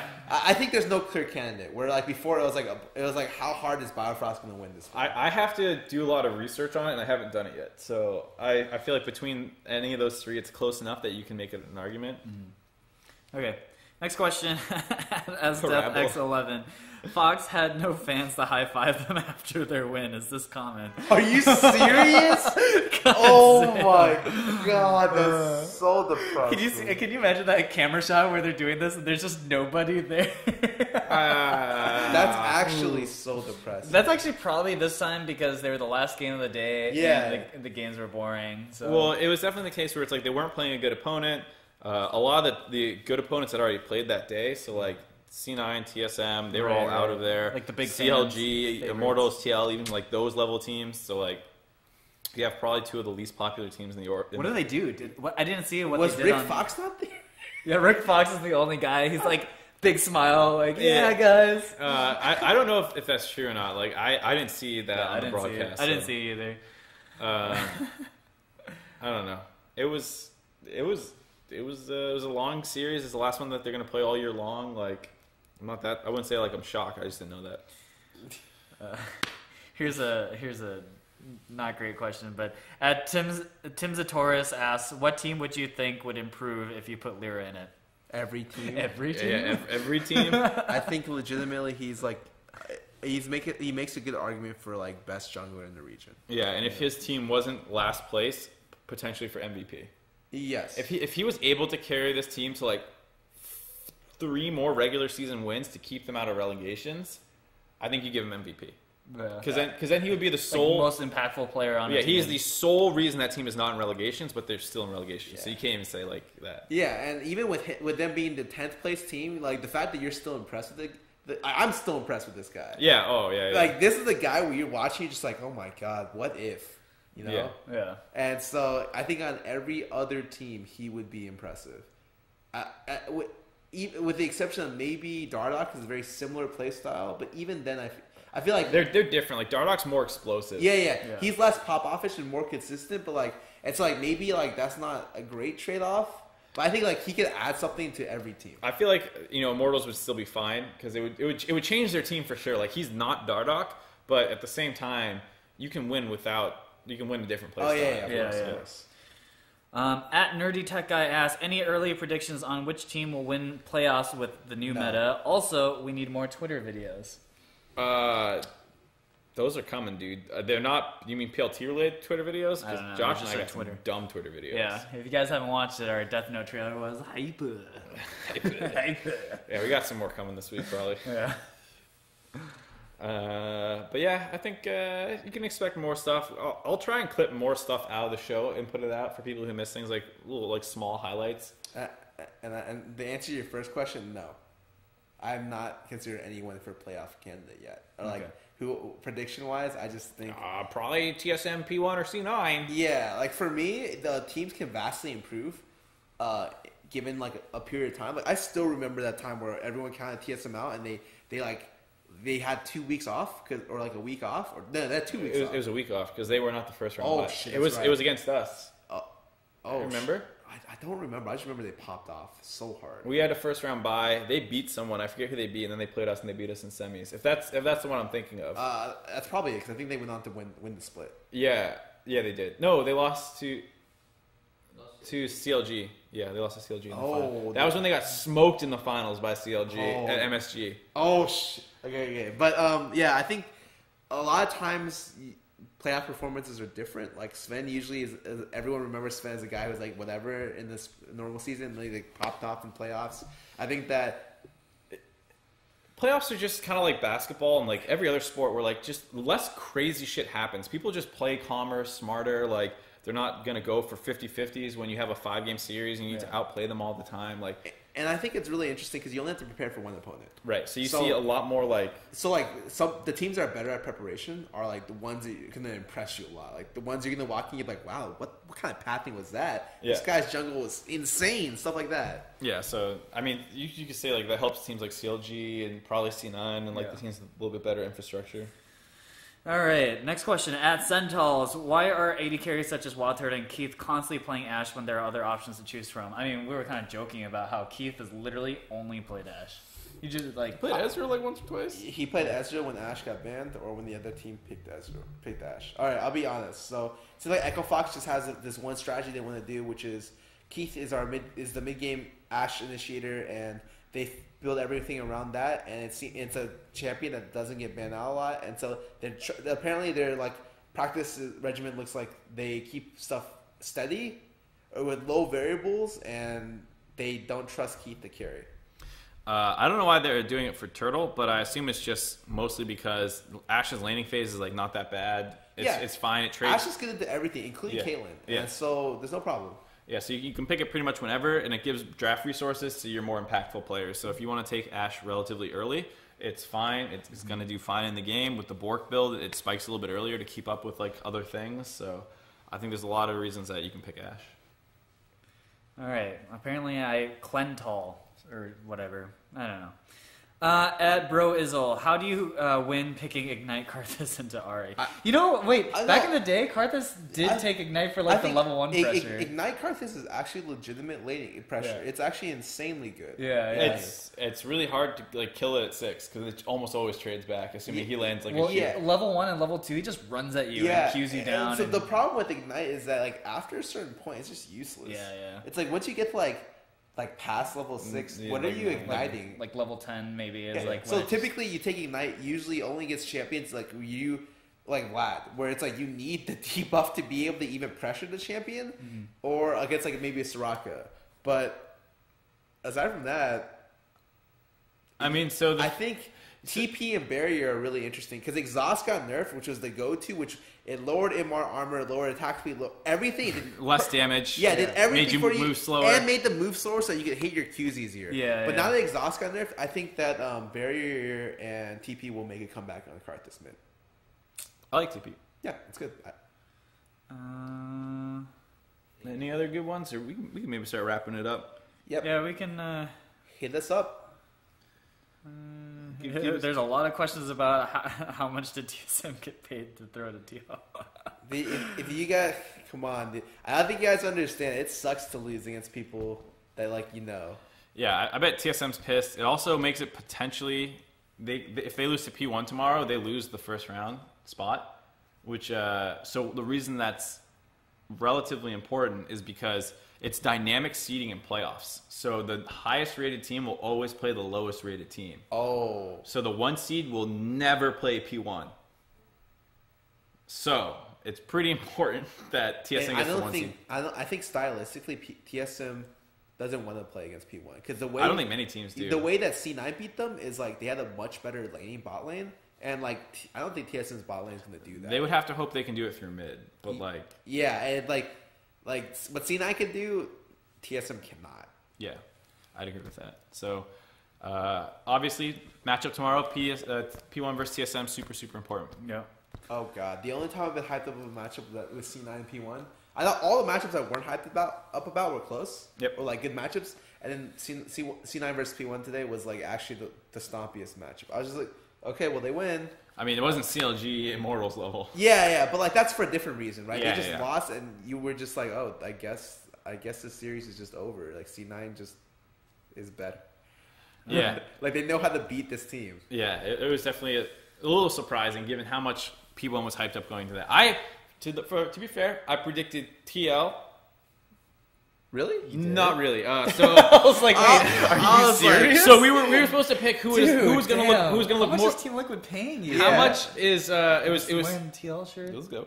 It was who's going to come out better, Double Lift or Turtle? And I said Double Lift, and then they put in just a TL logo for the graphic to make it look like it looked like I was picking TL to win the series. I was like, that's not what I'm saying, but then they won, so I was like sick, and then I picked C9 over P1. So man, when you said that, I had to double take for 5 full seconds. I was like, Why would you do that? Yeah, your doublets like post game interview. I was the one negotiating the contract for how much TSM was going to get paid from TL. Yeah. I was the middleman for that one, so I knew TSM was going to lose.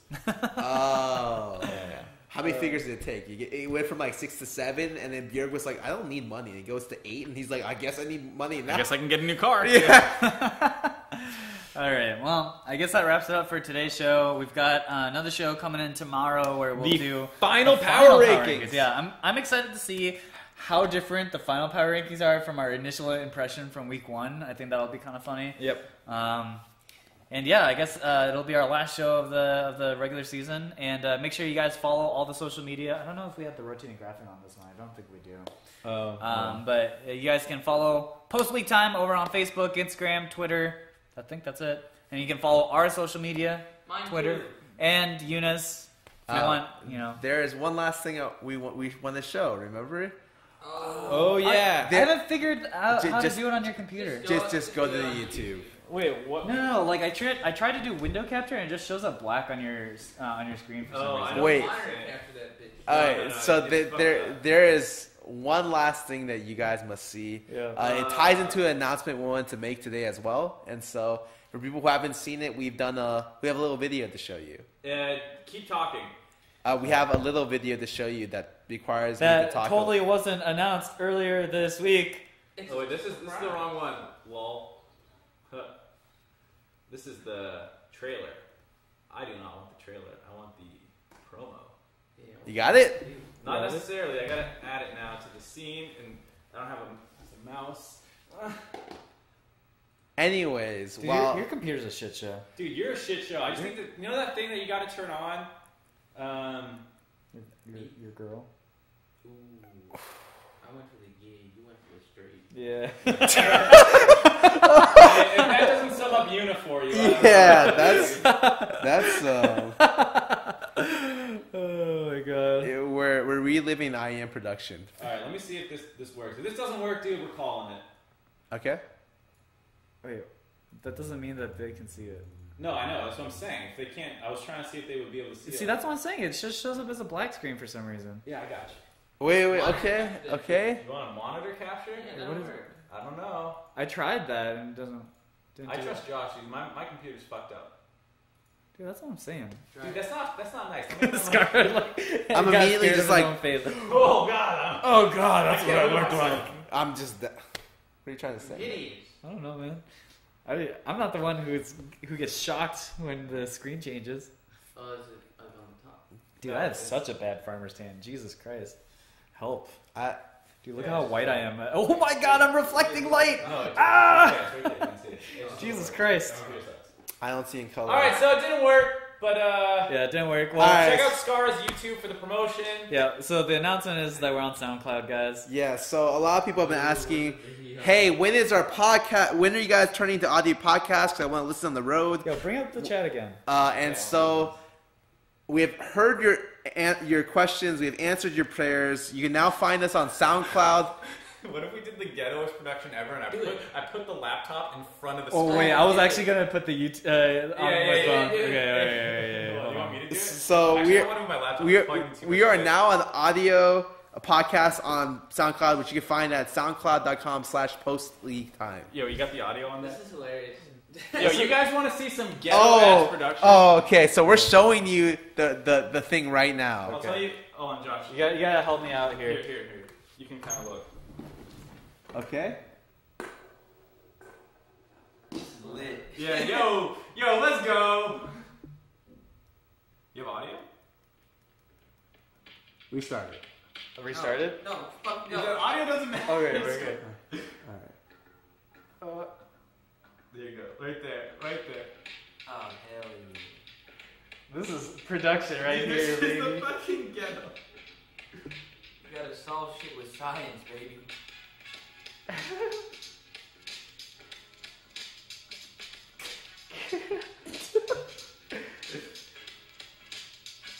God, I'm so happy. Best part right there. Best part's over. And they're like, give me that! Leave the walk open, I'm fucked up. Why does the father figure have to be the Mexican All right, so that's our announcement. We're on SoundCloud. We will try to get the podcast up on different things, but we have to figure that out. The podcasts go up on Tuesday. Yeah, so podcasts go up on Tuesday. The VODs for this show, though, Come out the day after, between the morning to the afternoon. leave off the blank. I'm fucked up. Oh my god. So, anyways, that's it for our show today, guys. Thanks for watching, and we'll catch you guys tomorrow. Yeah, we'll see you guys tomorrow for our last power ranking. Bye. Bye. And that's Yuna. Bye now. No one cares.